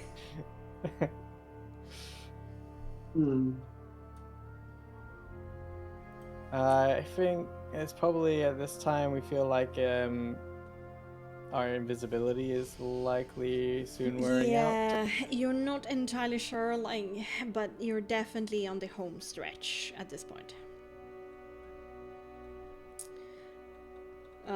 It seems to be this big kind of backyard area here around the hill, because it's not really suitable to build upon. But then you have the burgomaster's kind of a walkway here. The house that you're walking past right now, you remember to be Mary's house, actually. Gertruda and Mary. Oh. Sure. I mean, it's probably too much of a stretch to know where windows and stuff, but I guess Nyx just puts his ear to the door, see if he can hear anything immediately on the other side. No, and the windows have been recently boarded up. Not to the point where you can't see anything within, but it looks, from a cursory glance, it looks somewhat abandoned. Nyx's jaw tightens.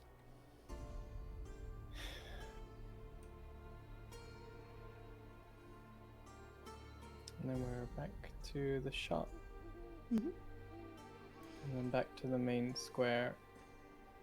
Yeah, you basically walked out of the village that way, and then went in a big circle like that to the barn, and then came up back this way. That concludes Mission Impossible with no alerts. Damn. Oh, yeah, good job. Mission Impossible or Pink Panther? Or Metal Gear with no alert. Fair enough. Kind of sneak. That's an alert. Oh no. Jivkos and Ilaria, did you do anything else than just walk around the block? I think we just walked around the block and would kind of keep an eye out for anything, maybe make a note of all the boarded up places. Yeah. If there's Yeah, any however more. many we pass, and Yeah, for also sure. whether any of the houses are even showing activity. Yeah. Though again, Some it is late. houses do. There's some sounds of industry. Perhaps you can hear a tinkering noise, for example, that woodworker. But most houses are silent. You do walk past a house here, which has an open door. Which is a little bit random. Seems to have been a scuffle minutes ago, perhaps. Here, this house is very clear that it's been barricaded. Some are easier than others to see. And I think you perhaps went back this way, saw the big black, like scorched earth of where the tavern used to be. Illyria might have explained what that was. And then you might have had a conversation just outside of the house, and you felt like a light tap walking past you, and you walked in. Yeah, that's... Afterwards and closed the door. Hey! Hey, that worked. And with that, we're gonna go for a short break. Yay! Short break. Get a drink, pet your pets. Enjoy 5 minutes of calm before we discuss what we have experienced. Yes. I'll be right back, Chad. I need to take my paint trucks.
I'm back. Welcome back. I'm here as well. Somehow. Somehow, Papa does a 10. These guys return to where they were.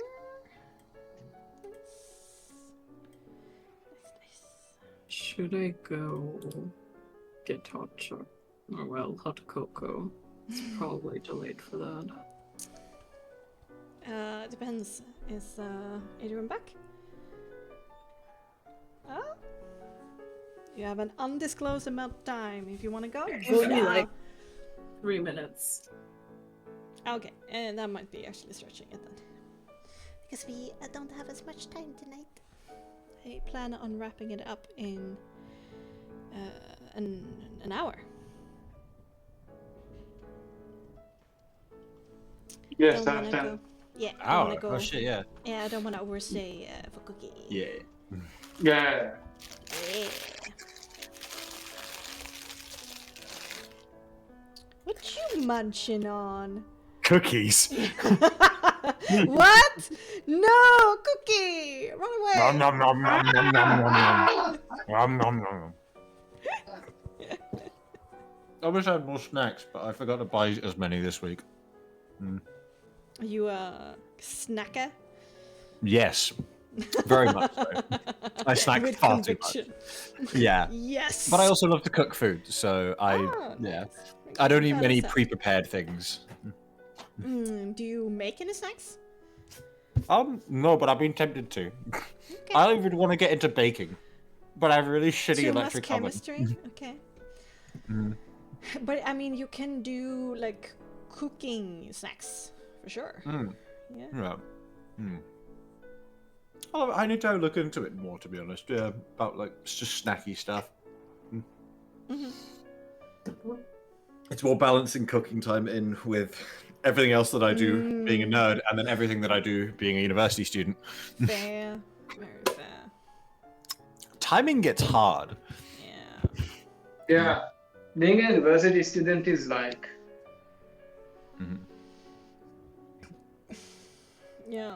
No. I mean, Yeah. sure, it depends. I mean, some weeks can be like nothing. It's just like a 3-hour seminar, like 2-3 times a week, and then there's like chill. Sometimes I it's hear the word seminar a lot. I still have no idea what it is.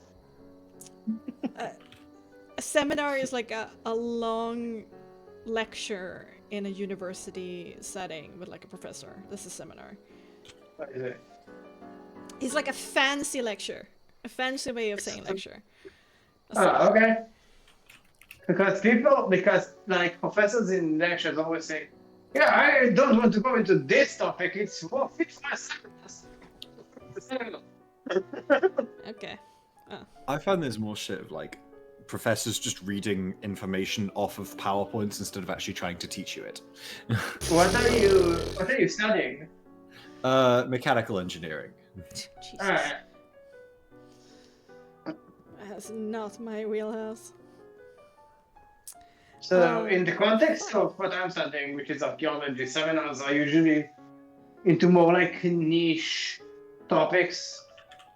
So like some sort of certain, I don't know, Greek potter or a certain sort of like temple, I mean, type of temple in the ground. it is a universal truth that depending upon from which like subject you're from, right, or from which house, which is a cluster of subjects, you're differently good. You can assume a certain level of pedagogics from a teacher, right? Yeah. If they are engineers, they will suck at pedagogy. Okay. Well, Yeah. we all could be a good pedagogist, yeah, you can be a good lecturer. when I you go don't there. understand Yeah. what the fuck that even means, so don't worry. I could be a good teacher. Maybe. Pedagogics. Oh god, it's so hard to say. It's like the Pedagogic. yes, the teaching of But- teaching. The teaching of teaching. Yes. Well, I'm a pretty good teacher, so. Yeah, but like how to teach in a charismatic and varied manner that always like brings out the most attention of its students. I don't know. I don't do Involved. 3-hour lectures. I do 1.5 hour Engaged. things in workshops. Yeah, I mean that's fair. I mean that's fair. I mean that's also part of pedagogics, depending upon what you're teaching, right? To have the right kind of like tasks Yeah. and lectures Yeah. for the type of thing. And also If how to you're- make sure if that you're- kids don't hammer their fingers off. Yes, if you're teaching something that is applied knowledge, you need to have a lot of applied like stuff, right? Yeah, exactly. Especially fucking, there's a lot of safety stuff they don't tell you explicitly that is just like stuff you need to know in workshops, Yes. to be honest. But reading off of a PowerPoint, not adding anything to the conversation, that's not really pedagogics. It's not. I have some really good lecturers. Most like the best lecturers I've seen are in the archaeology, because kind of funnily they're the most down to earth people, which makes sense because we talked to like one of my professors in a while, and we said, hey, like why in archaeology you don't have as much distance from the students than you have in other subjects? Like the other one I'm studying is history, and he said, well, we're going to dig with you in actuality, so it's kind of hard to have this distance whilst we're being both with shovels, whatever the fuck, digging. Yeah, Hemo, that's bad. That's bad. I hear you. And I hear you too, Cookie. You know, it depends upon what you teach. You gotta have different teaching styles, I mean, for what you teach. Yeah. But it is a universal truth that the closer you move towards like mechanical and engineering and hard theory, the less pedagogics is involved. Like Yeah. hard chemistry, not much pedagogics. Biochemistry or medicine, more pedagogics. Medicine. Geology, geology, not a lot of pedagogics. Ecology, a lot of pedagogics.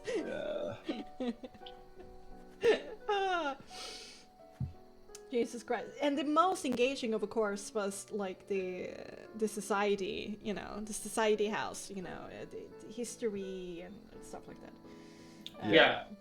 We had some extremely good geography Epidemiology was also very pedagogic. Sorry, what?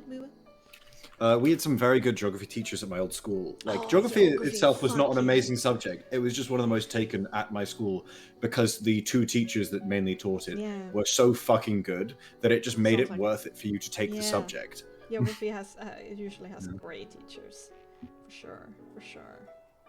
And psychology, you know, philosophy, stuff like that. The subspecies. A judicial teacher was always so prepared and everything was so structured.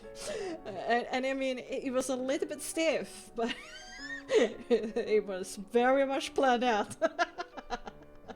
Very much black and white. It was very easy. Yeah. So, I mean, what people...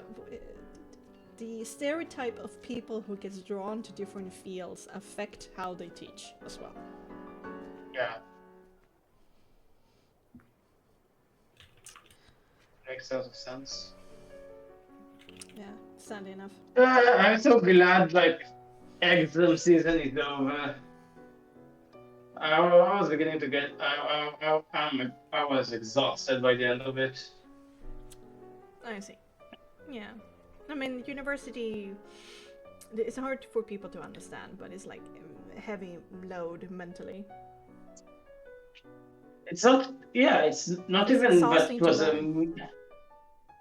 It was heavy by itself. But me being in reserve duty for the first month and a half of semester, so I had to catch up on everything while studying everything at the same time. Mm-hmm. And also being sick with two different sicknesses at the same time. Ooh. Then, Bad so I just had to take care of her in the meanwhile. In fact, sorry. Yeah, I mean, Adrian Yeah. isn't here, so you're good. Wait, still? Yeah. Oh, Yeah, okay, good. I What? have Yeah, we- her now. You're back, Yeah, I've been Adrian? back. What? Yeah, I'm back for a while. What? You were talking about. Doesn't anybody being tell me lucky and anything? pedagogic. What? You're like in the middle of conversation about how teachers are teaching. Like, Fuck. Oh my god, you've I been did here the not whole time. hear. I'm sorry. Okay, well, we're back into it. Okay, time is ticking. Right music. There we go. Okay. I'm sorry about that, Adrian. I did not mean to. You push into the house once more after Illyria felt a tap on the shoulder. You all give each other meaningful looks, and you get back into the house. I think once you're in a place with no windows, you drop concentration. yep. Yep. Not in the hallway. No. Yes, No. in the conga line of the hallway. Uh-huh. And you return to your whispering conversation, trying to get comfortable once again in the living room. Sorry, what were you guys about?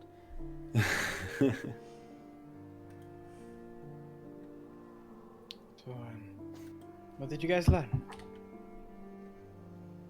If anything. Sorry, repeat. My headphones just cut out. What did you guys learn, if anything?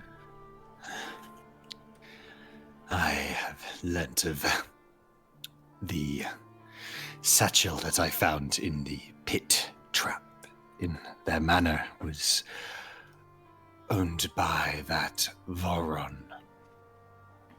And he did indeed meet me and ask for... Okay, and does that hold any significance for us in any way?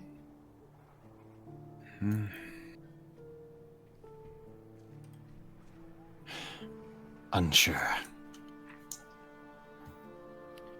Okay. Well, we kind of learned that the lead that we were thinking about, talking to the mother who we found the daughter in Castle Ravenloft, her house was boarded up. So, another lead that is not possible to follow.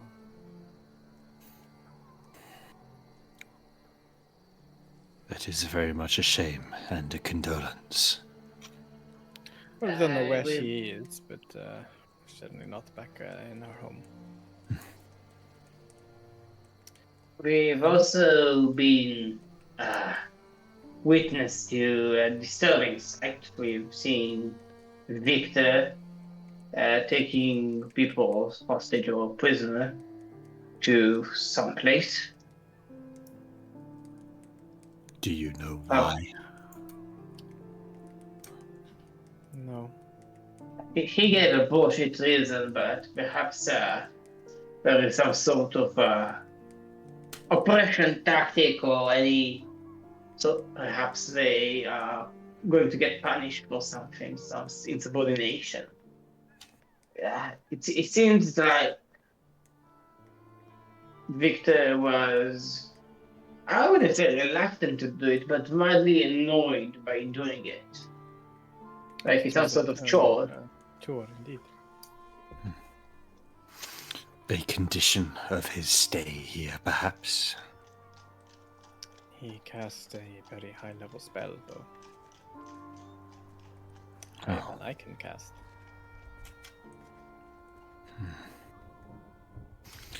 That is worrying. Indeed, he cast mass suggestion. Oh, wow. Forced the people here to do his bidding. That is far beyond. Well, we never saw what he did or what he could do, but he was building a circle of teleportation, at least back when we saw him in Vallaki, or saw his room, and it seems like he has grown a little bit, which sucks because it's not going to be an easy pushover. Jivkos seems very disgusted by the sound of the mass suggestion spell. Yeah. Even more the reason to bring him to justice at some point. I assume this is most likely him working for the burgomistress. Indeed. He is holed up at the burgomistress's house, and there are. Lyria, do you remember when we fought to protect Ismark and Irina from those creatures? I do That were remember, attacking? yes.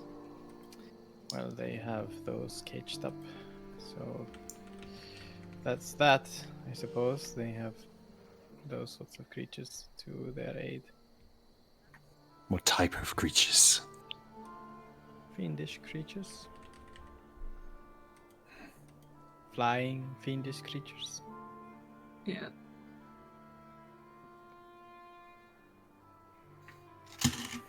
Oh, wait, what?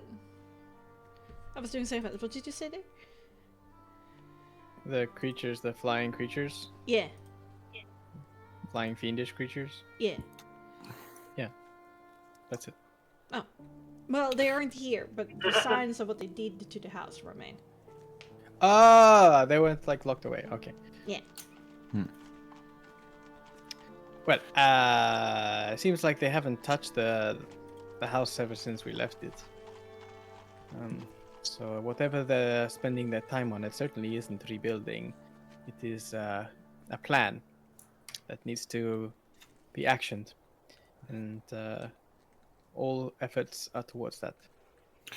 There are quite a small number of boarded up houses around as well. So that is clearly not something they prioritize. And it seems like the wolves, as we knew, not too happy with our presence here. Which we figured would be the case, but still.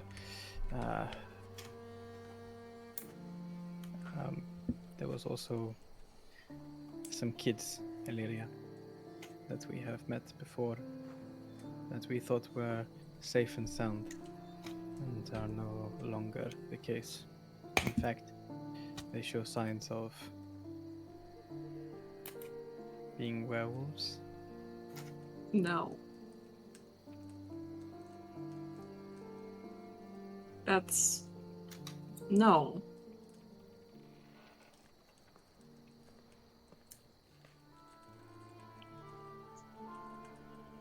Not much we can do about that now. Right. Okay.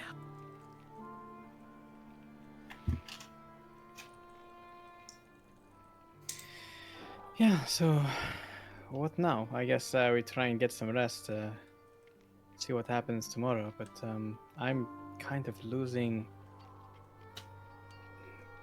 like a way to think about how we can strategize anything without any further information. All possible leads that I've thought of are dead ends. Maybe we can try and see where those people were taken. Or is that outside of our reach? We didn't we can certainly look at their house. They all just like up and left at the word of Victor. So we can certainly look inside that house without them obviously being there. But I'm not sure how much that's going to help, since Victor was all about, hey, you've been selected to play a vital role in the plan. And they're like, oh, we don't want to. And then they kind of had to, so... like father, like son, really. That may be a start then, at the least. At the empty house. Yes. Okay. I don't know about the rest of you, but I'm getting seriously exhausted. Yeah, it's been. I think it's time that we rest. I cannot deny that either. We should still be on guard, though. I may take first watch. I'll go next then. I'm, of course, gonna pull my straw, gonna pull my weight. I can do third. I can take the night. Okay. Well, to an exciting morrow. Yes. Most likely. We'll see. I'm gonna find myself a nice little corner over here. Yep, climb underneath the table. Yes, this is perfect. Okay.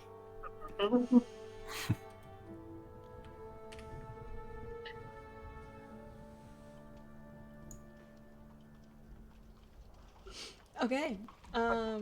You find resting points. If you didn't finish your dinner beforehand, you do finish it now. You doff any armor, settle in for the night. Unless anybody wants to have a quick convo before bed. I think everybody's pretty Yeah, Can I- beat. Mentally and physically. Yeah. Yeah. Sure. Okay. Nix had the first watch? Yivkos. Yevka's had the first watch. Yeah. Okay. Hey, Jukos. He'll do his usual thing of pretending to be asleep/dead in case that emboldens people during his watch. Okay. Make me a perception in composure. During your watch. Yep. Oh, I accidentally did 2. That's not a I don't compute. know how I did that. There we are, 12. 12. Okay. It's a little bit hard to keep track. It's not like the wilderness where any unplaced sound of activity is certainly to be watched, because you continue past midnight to hear, from time to time, people walking past in the main thoroughfare, wagon wheels. Somewhere off in the distance, a saw moves, a hammer clangs. The village is alive, despite it being in the dead of the night. But nothing disturbs the sanctity of this little place you have for yourselves. Yay. Yay! Yay! You wake up. Nix is number 2, right? Right. Right. Yeah.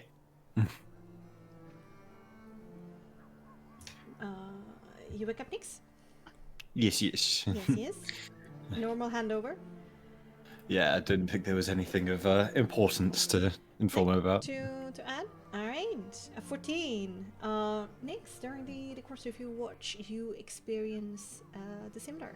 Despite it being 3, 4 in the morning. The activity is not as much as it used to be, but from time to time, indeed, you hear passing, wagon, or somebody moving something, or somebody renovating a piece of their home, or whatever it may be. The village continues to be alive. Anything you want to do?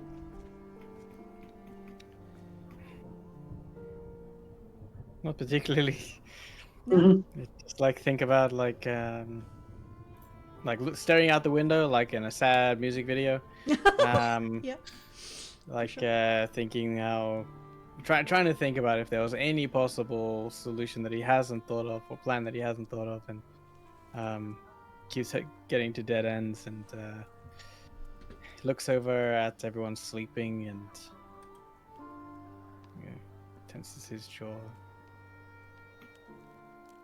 I guess he just spends his watch trying to think of anything that could potentially work. But comes up short, and gets frustrated with being awake. So he finishes his watch. Goes to wake up Arius. Arius climbs out of his hidey hole to get a better view of the situation. And he says, I've got it. You can rest now. Resting. Finger guns. Nothing to mention. Okay. That's good. Of all things, that's good. Small victories. I guess. Jesus. Arius has his watch. Whatever happens, happens. But Lyria, sometime later in an ungodly early morning hour, you are rustled awake by Arius, who says he has nothing to report.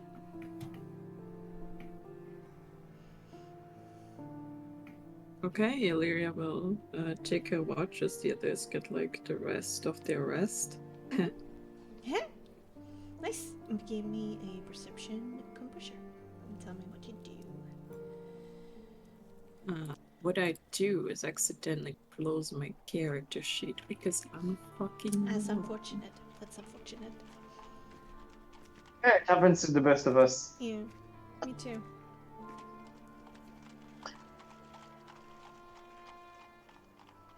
$22. 22! Dang, girl. Okay, you're worried.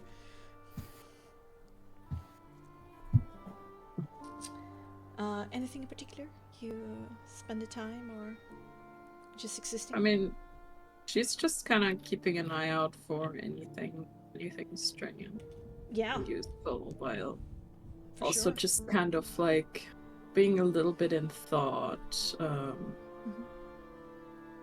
about everything that happened, about how she was really worried about meeting Ismark again, but now it turns out that Blue ball. something happened to him, Yeah, and she's not sure if that's better or worse.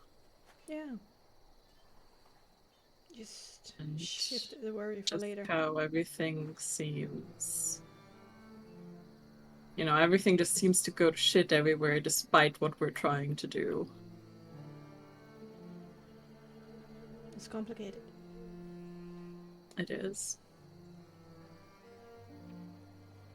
But what sets aside a hero is trying, nonetheless. You continue hearing the sounds of the village, which do increases as dawn approaches.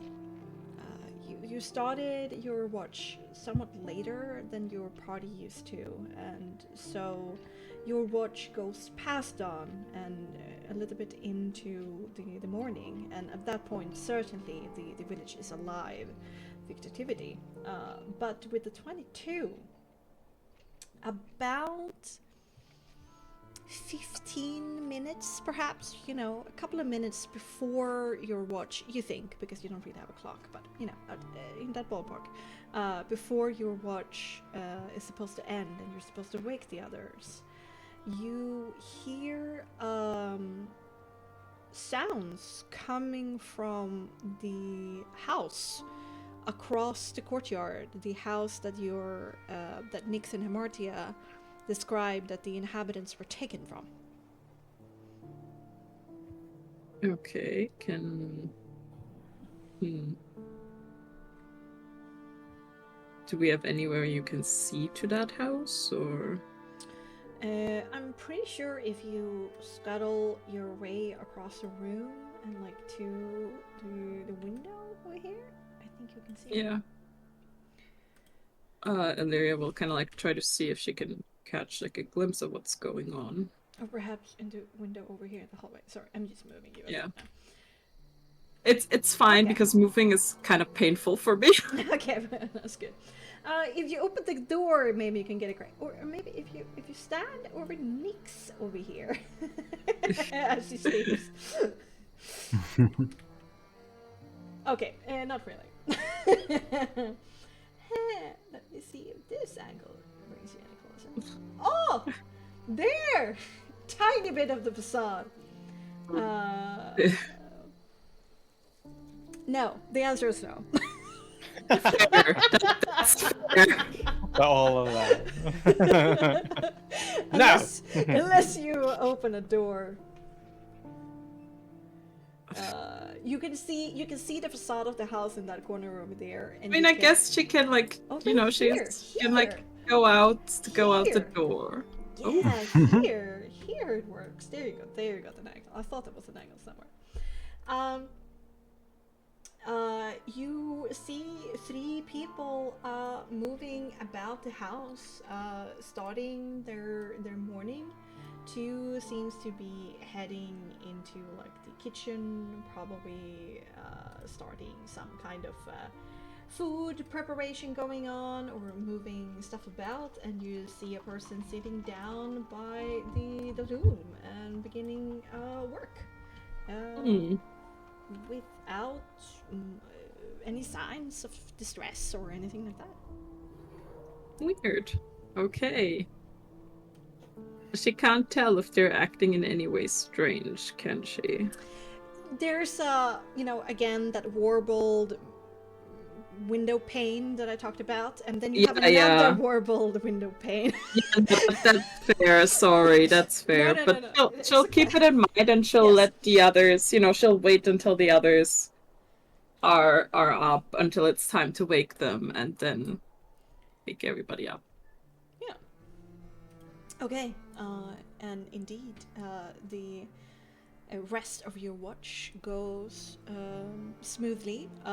There is a shift of the guards. Another direwolf, another wolf, 2 other Barovian guards gets changed in that time. But still, nothing else of import happens, and it is time for you to wake up your friends.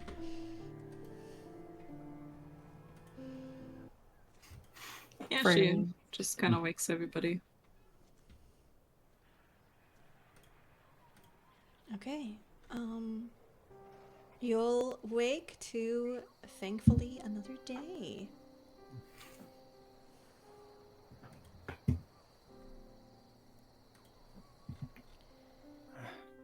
It was probably the most uncomfortable night I've had for a while, despite having a roof over our heads.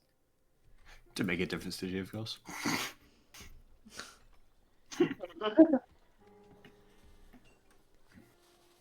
Suppose, unless anyone else has thought up some sort of other plan over the night, the only thing I can think of that we should do, I don't know if we should do it, could do, let's go to the burgomaster's house at her invitation. Might be a...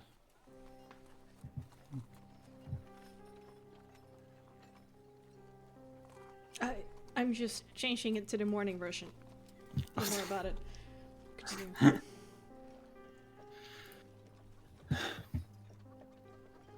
Might be a good idea.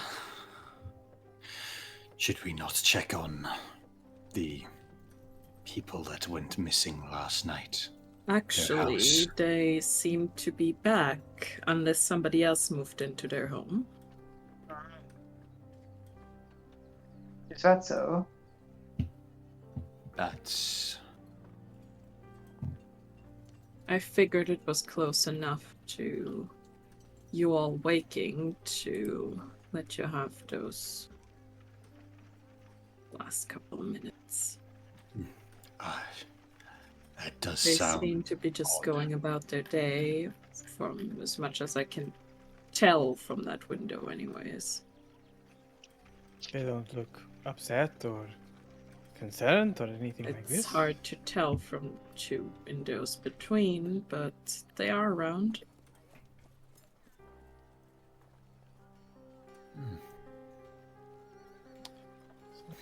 I guess suggestion magic, enchantment magic it does to a person.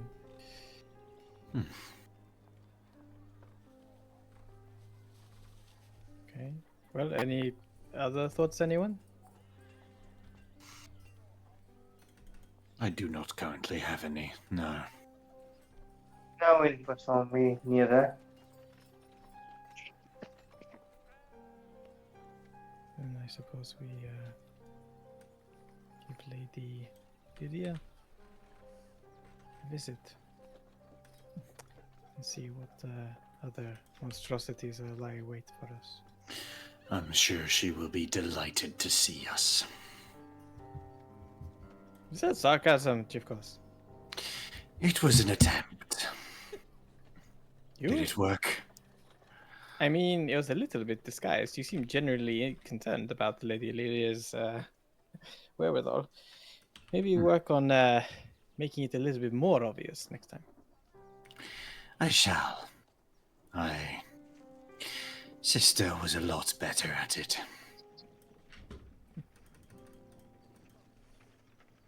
Then, let's make our way. Let's go. We go. Okay, you go to the don't know where it is. Burgomaster mansion, right? Yeah. That is correct. I don't know where it is. Hi, doggy. The burger master. Oh, bad news, I got bought. You step out on the main thoroughfare road of the village Barovia proper. Still, there's a hustle and bustle of carts, wagons, wheelbarrows, and more as goods, services, and labor are transported and performed. Most don't give you a glance nor greet you, and the faces that do show animated emotions only stare with fear and worry as they scurry from place to place and away from you. The air is slightly oddly warm, and it pressures down on you as a lid with hardly any breeze to break it up. To the north, there seems to be a dark storm front that sweeps forward, but for now seems to be still far in the distance. As you head out on the street, both the direwolf and the Barovian kind of immediately stand up straight, a little bit like surprised. Both of them kind of like call out, and a wolf kind of squeezes itself out from an alleyway, and another Barovian comes out from the other direction from the back of the house. The direwolf here takes a step back.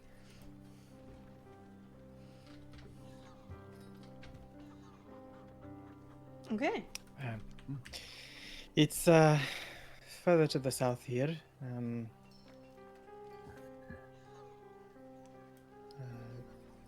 Feel free to look around if you wish. Come on, Halmat here. Yes. I will move you all to make this. Oh, you're taking that? Oh. Weird, huh? Thank you. Jupka's scurry is back. He's like, oh shit, this is not the right direction. Which shortcut. way is the right direction? This is a shortcut, indeed, in between two different houses, for sure. Which leads you into that hill, and up there on the crown you can see again the camp situation up there. It seems to be less busy up there in the camp now in the morning. I will move the rest of you. I'm too sorry to where the other guys are. They moved out here. You see they're up on the hill to the west. You see the camp with the doggos keeping watch. Doggos. You walk to the house over here and kind of like scurry past. You see some boat supplies in one house, laundry hanging through the window of another. Disheveled place on the other side.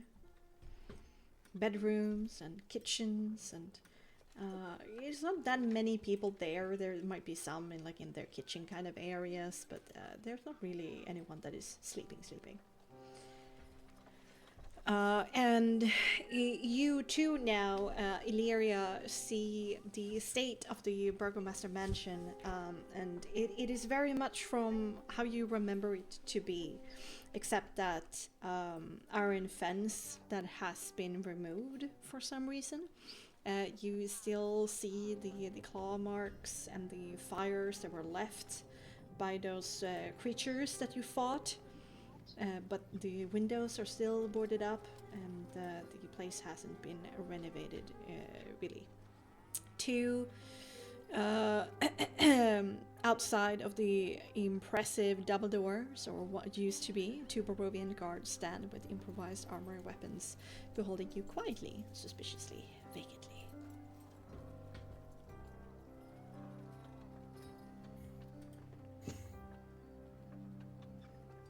Here we are.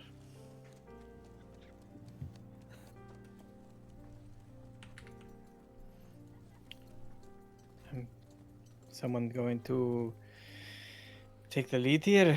I mean, don't think I'm on the best of terms.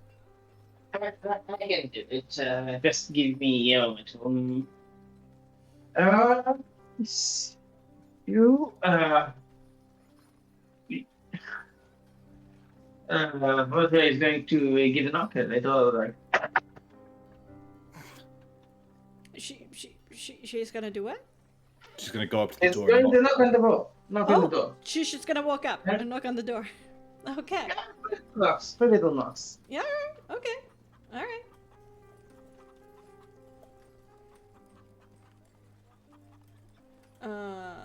For sure.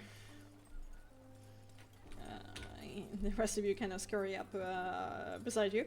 The guards kind of like stop loitering and kind of stand up straight and like shift a little bit closer, but they don't stop you from actually walking up and engaging with the door.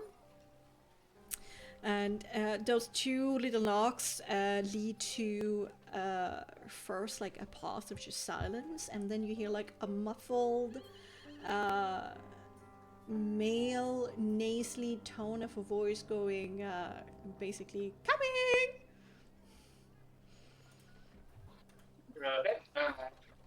Open the door. The door is locked, but it opens from within. After a moment, you hear some footsteps kind of get closer to it, and he opens only like a part of the door to kind of like stick his head out. and for first you only see a hooked nose, and then the whole face of Cantemir, who calls out, "No vampires are welcome in Lady Lydia's home. We are not expecting guests, but you may leave a message with me and I'll relay it to the mistress." Okay. Hi. Miss Marcia, it's a pleasure to meet you. This is, you know this fellow, right? Cantemir opens the door further to kind of allow himself like a wider berth of sight, because his vision was also blocked by the little crack, and you can see he's dressed in a service uniform with a frilly, somewhat faded but still pink apron tied to the front. His balding gray hair is tied back with this creamy, tall cloth akin to a chef's hat. And there's a healthy dusting of flour on his hands, a little bit on the side of his apron, and like even like a fingerprint on his cheek. Fucking white. Despite your history and the costume that you see Cantemir in, he neutrally sweeps his eyes over the party and he replies, "Miss Hamartia, I do believe that this is the site of the Burgomistress Lydia's new guests, but I don't know them personally. Or you, for that matter, but it's a pleasure to welcome you to the esteemed house of Lady Lydia." Thank you. Now, we do have something that we... Oh, yes, please tell Mrs. Lydia that we have been so grateful for our added security. They are keeping us safe, and we will give them a very positive review to the team who protects us in these dark times, as you sure you know. I'm sure the lady would appreciate such. And I will inform her the lady is sadly out on a morning outing. But I will inform her illustriousness of your visit. Thank you. So this is now her personal house, then? Of course. A burgomistress is supposed to live in the burgomaster mansion. Yes, of course. Natural. I'm going to look at Nick, like, what do I do? Sorry, I missed that last part. Somebody gives you a look of what do I do? What to do? I, yeah, you know that look when you give someone when you have no idea what you're doing. um, Nyx steps forward and asks Cantemir with a bit of a sneer in his voice. I don't suppose you could let us know where we can find Lady Lydia. After all, it's her grace that we are here, and we are looking for her. A lowly worm such as I don't have the right to bequeath such information. At least, not yet. I'm not at liberty to discuss such things. But you know. How could I compare myself to such greatness? I know what I'm supposed to know in my work as a humble butler.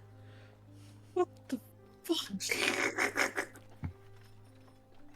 Hey, just do a quick look to the side of his head. Is there like signs of Yeah, is there signs of a certain medical procedure?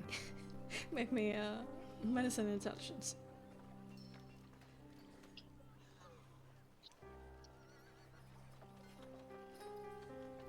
as much as we hate that guy, like it's not even fun to get back at him. Like this isn't our doing, you know.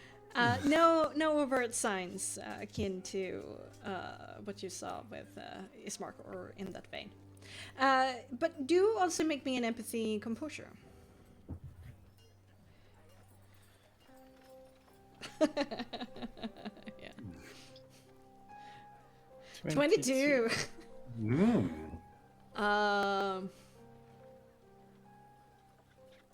These lines he's delivering, he might be the most chatty person you met that is in this vein, but it's delivered rather robotically. Like it's prepared lines. Mm-hmm. And he truly doesn't like host any like emotion looking at you. Like beyond this polite veneer. Nyx kind of suspects, but I guess he will also say, just because I'm curious, what's your favorite color? Whatever Lady Lydia wants it to be, of course. But if you had a choice, what would be your color?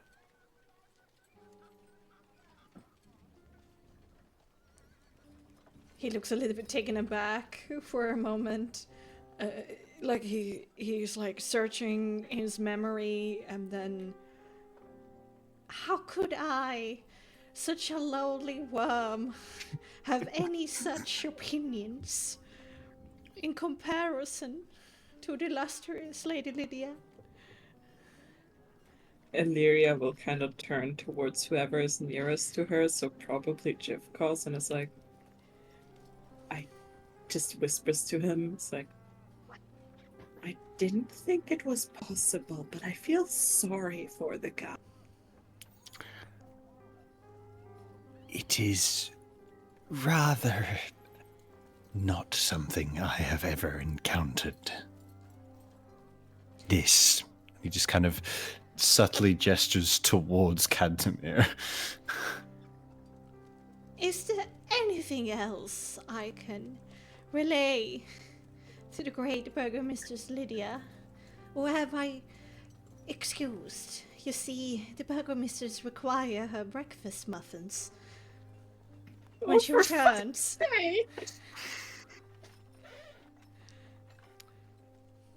Is the master of the house here?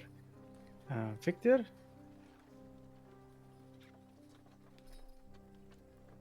Lord Victor is on the premises indeed. Shall I inform Yeah. him of your presence? Absolutely. Ah, very well then. Excuse this humble butler. May A we moment. wait inside whilst you collect him? It's a little bit cold out here this morning, and would want to catch a chill. I am not allowed to bequeath any entry until such have been given by either the lady or the lord. If you are a vampire, you are not welcome here until it is said by the lord or the lady. Mix pinches the bridge of his nose. Fine. Thank you. A moment. Wait for this slow butler. And he closes the door and scurries away. That was kind of very sad.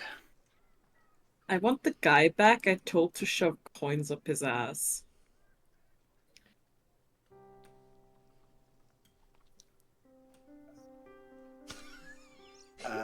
Arius goes, wait, what? I told him to shove his gold coins the last time we met. That is an interesting thing to say. Seriously, what the hell? I assume man. he used to not be like this. No. Insufferable prick.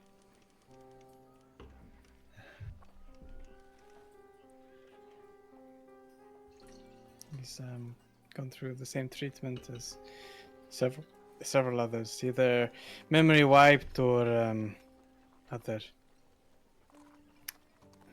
methods. It is not. It is not good, even with somebody so despicable. Gotta tell you guys, I'm this close to burning this whole place down, just like they did to the tavern. I would understand it, but there are many bystanders here. A few heavy footfalls, and then the door is ripped open. And a tired-looking Victor with like bags underneath his eyes kind of looks at you incredulously, like he can't believe his eyes. And then he takes like a quick step back. I take a step forward. Wait a moment. I'm surprised to see you all again. As are we. Mama isn't home. I don't know. What do you want? What do you want with me? Perhaps we wanted to check up on you, see what you've been up to.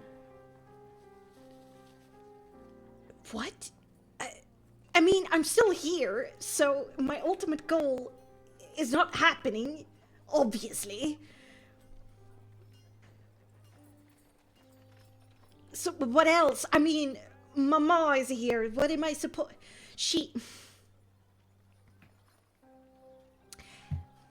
I don't know what you're insinuating.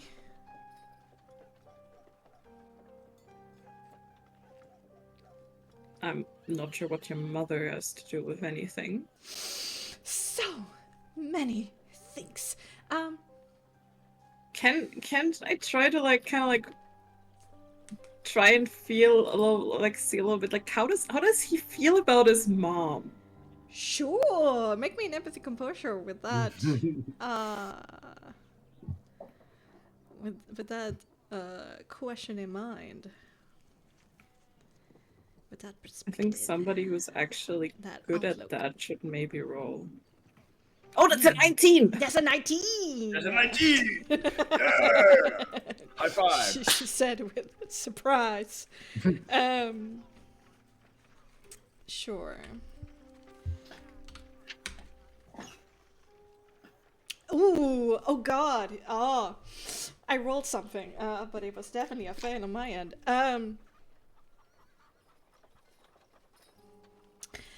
This is a shitty little brat, you know, teenage brat. You know this. You've seen it. His true colors have been revealed. Thank you for being here, Martia. Cookie, fuck. We're not gonna be long. Illyria. And he is annoyed and frustrated with most things. Selfish to a fault, for sure. But you see behind this veneer of devil may care kind of attitude, pretending like nothing faces him, that he is immensely scared of his mother. I knew it.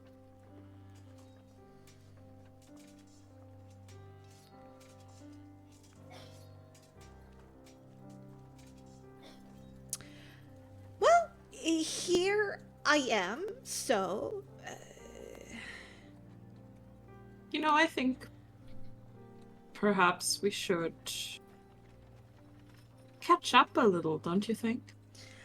I don't see how I think I would just bore you. What?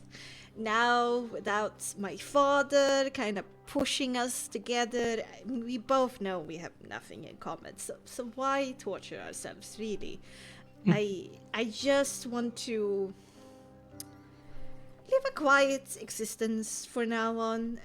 I mean, if you have any complaints or anything, official business... You don't really seem like you would be happy with a quiet existence here in Barovia.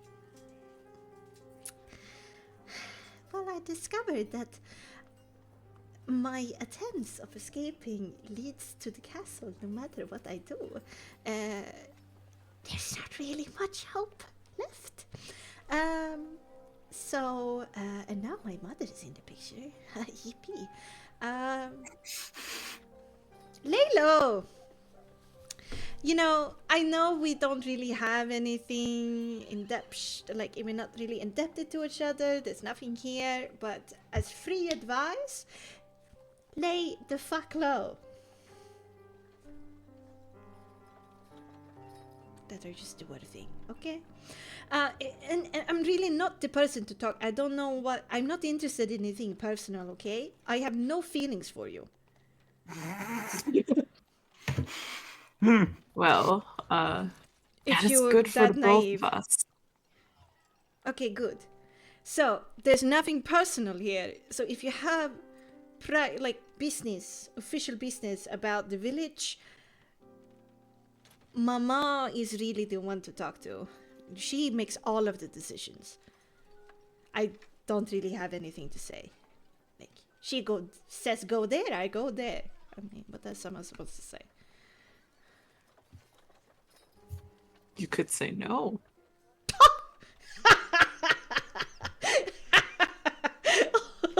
Ah, good one.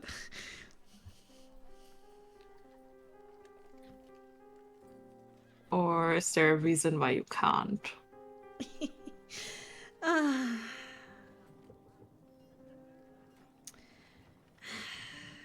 There would certainly be an amount of satisfaction to reveal that, I guess, to talk about it, but I'm not so stupid to get that kind of punishment. It is not my thing to say. I've learned my lesson.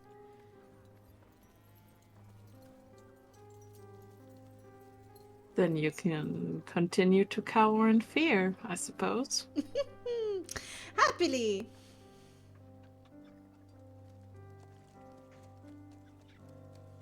And wisely.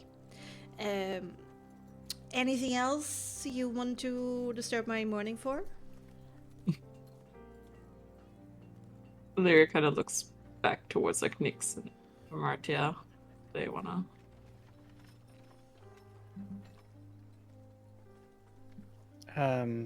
Nyx leans up against the doorpost and looks at Victor, and he will use the ring to make his eyes glow burning embers. Mm-hmm. And says, "We have history. It would be rude of us to not check in on someone that we know and have had past dealings with. Right?" No, I'm quite fine, as I said. Oh, I know you're fine. But you see, there were people that were fine too. You know, in the past. People that you Uh-huh. very much enjoyed messing with, shall we say. In your haste in leaving your last accommodation back in Valaki, you left behind something.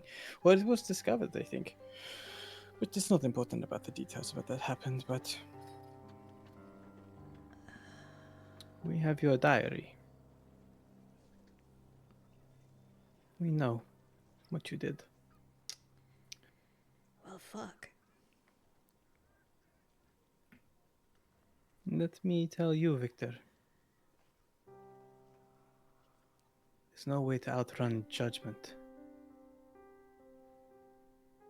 Justice will always catch up with you, one way or another.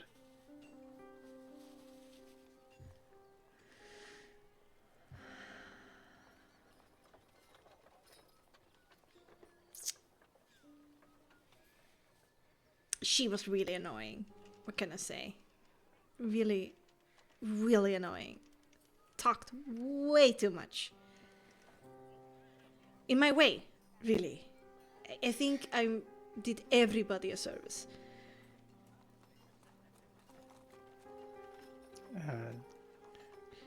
Hamati, I guess, is you're like right there next to Nyx. You hear Nyx like seething under his breath, and his fists are clenched, and his eyes burn redder as he stares at Victor. Like, what about my justice? Like, I had important things to do, and she was in the way.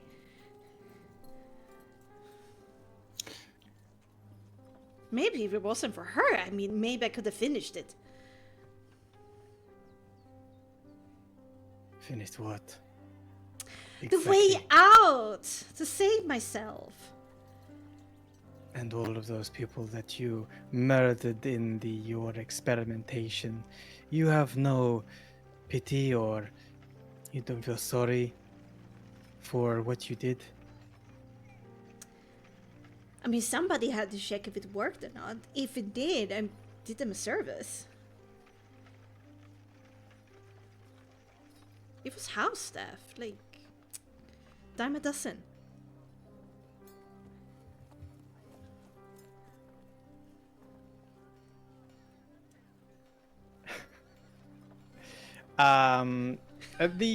The guards, like these guys, these robed guys, like Yes. outside, are they guards or? Yeah, well,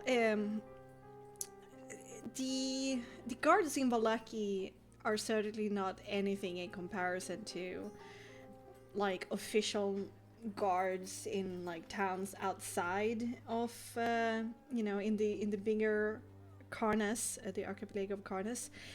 In comparison to the guards of Valaki, these guys are very much not organized, which kind of puts them very low on the totem pole. Like, they are like perhaps rougher looking Barovians, perhaps far hands. They have scavenged weapons and armory, and to that point maybe a shovel and a rake. I guess at this point, like Nyx like looks over his shoulder towards Illyria, and you can see murderous intent on his face. Yevkos is about the same, to be honest. He's just been deadpan staring at him. Nyx will like turn back towards Victor and smile, and he's gonna take one step inside, and his soul mark will flare, and he will cast Hypnotic Pattern. Oh! And with that, we're going to end tonight's episode of Charismatic Misery. Oh, I can't wait to beat the shit out of this kid. I hope to. Oh. He'll do it with heightened spell as well. Okay. Spending a sorcerer point. I get you. Not sure I like this, but here we are. I think I forgot to do long rest stuff. but I'll do Kinda that later. dug his own grave, like seriously. Yeah. I think if Nix didn't jump at it, one of the other of any of us, the rest of us would have fucking jumped at that kid for it. Jesus Christ. We've gotta make a decision. We can't just be passive all the time. Oh Yeah, yeah, yeah, absolutely. No, I agree. But this is gonna be If we bad. kill him, his mom's gonna be a bit pissed. Oh, well, Yeah. at this point, I mean, hypnotic pattern. If he fails it, we will have Yeah. him, and it's an area AOE, so even Kantemir might even get caught in that. Even though I can only choose one person to roll at disadvantage. Mm. That Maybe was we tie Well, we him can up, kill two birds with maybe- one stone. I mean, if you want to find a big stone, you can certainly kill them. Front door. Big piece of wood. fun. Damn, that was fun. And it was Go also again. super fun to do Kentimir as well. Coming! Coming! Cookies in the oven! Yeah! All my finished pops! I need to continue dusting. I mean, this to be Where are my little perfect. muffins? And I knew the reaction you would have to that. Where like, what about my revenge? My anger. Where is it supposed to go? And then into this fucking twink. Yeah. Yeah. If we kill him, we kill him. All in Yeah. all, it's a good Some thing. of his true colors reveal. Well, yeah, more Plus, so. if we do that, we can most likely explore whatever the fuck is going on in the rest of this house. Yeah. Hopefully with Amartia and hopefully on time next episode. I have written up more weeks of my schedule, so if yes. you do have anything coming up, please put down your availability so we can plan around it. Know when things are on and off. Again, to the stream, the rules for storing videos on Twitch has changed. I'm in the process of moving all of my highlights over to my YouTube channel. If you are looking for old content, it's slowly being moved there. So go and look there. It's not gonna disappear. It's just gonna be moved. Combat playtests of select nature will remain on the channel since I have 100 hours limit now. But rest slowly over time. All VODs will be moving over to a YouTube archive indeed instead. So move over there to watch last episode. I can't even highlight new episodes which remain for two weeks until I highlight them, until I have removed underneath the limit of 100 hours, which is a little bit unfortunate, but 400 hours left to deal with. Slowly getting there, but I think I will, so don't worry. Don't worry. Remember to follow, subscribe, use your Amazon Prime, join the cool kids in Discord to support all my various subscriptions to things to keep this production value going. Musty, hey no. We of course also had Canine coming by and saying hello. Thank you so much for being in chat and talking to me. We also had a bunch of subscriptions. Weevu, Jules giving away a subscription, and Adrian doing a subscription. Thank you so much. I appreciate it. It helps me keep this going. Yay! And with that, stay cool, stay frosty, and I'll see you all soon. Goodbye and good night. Bye. Bye bye.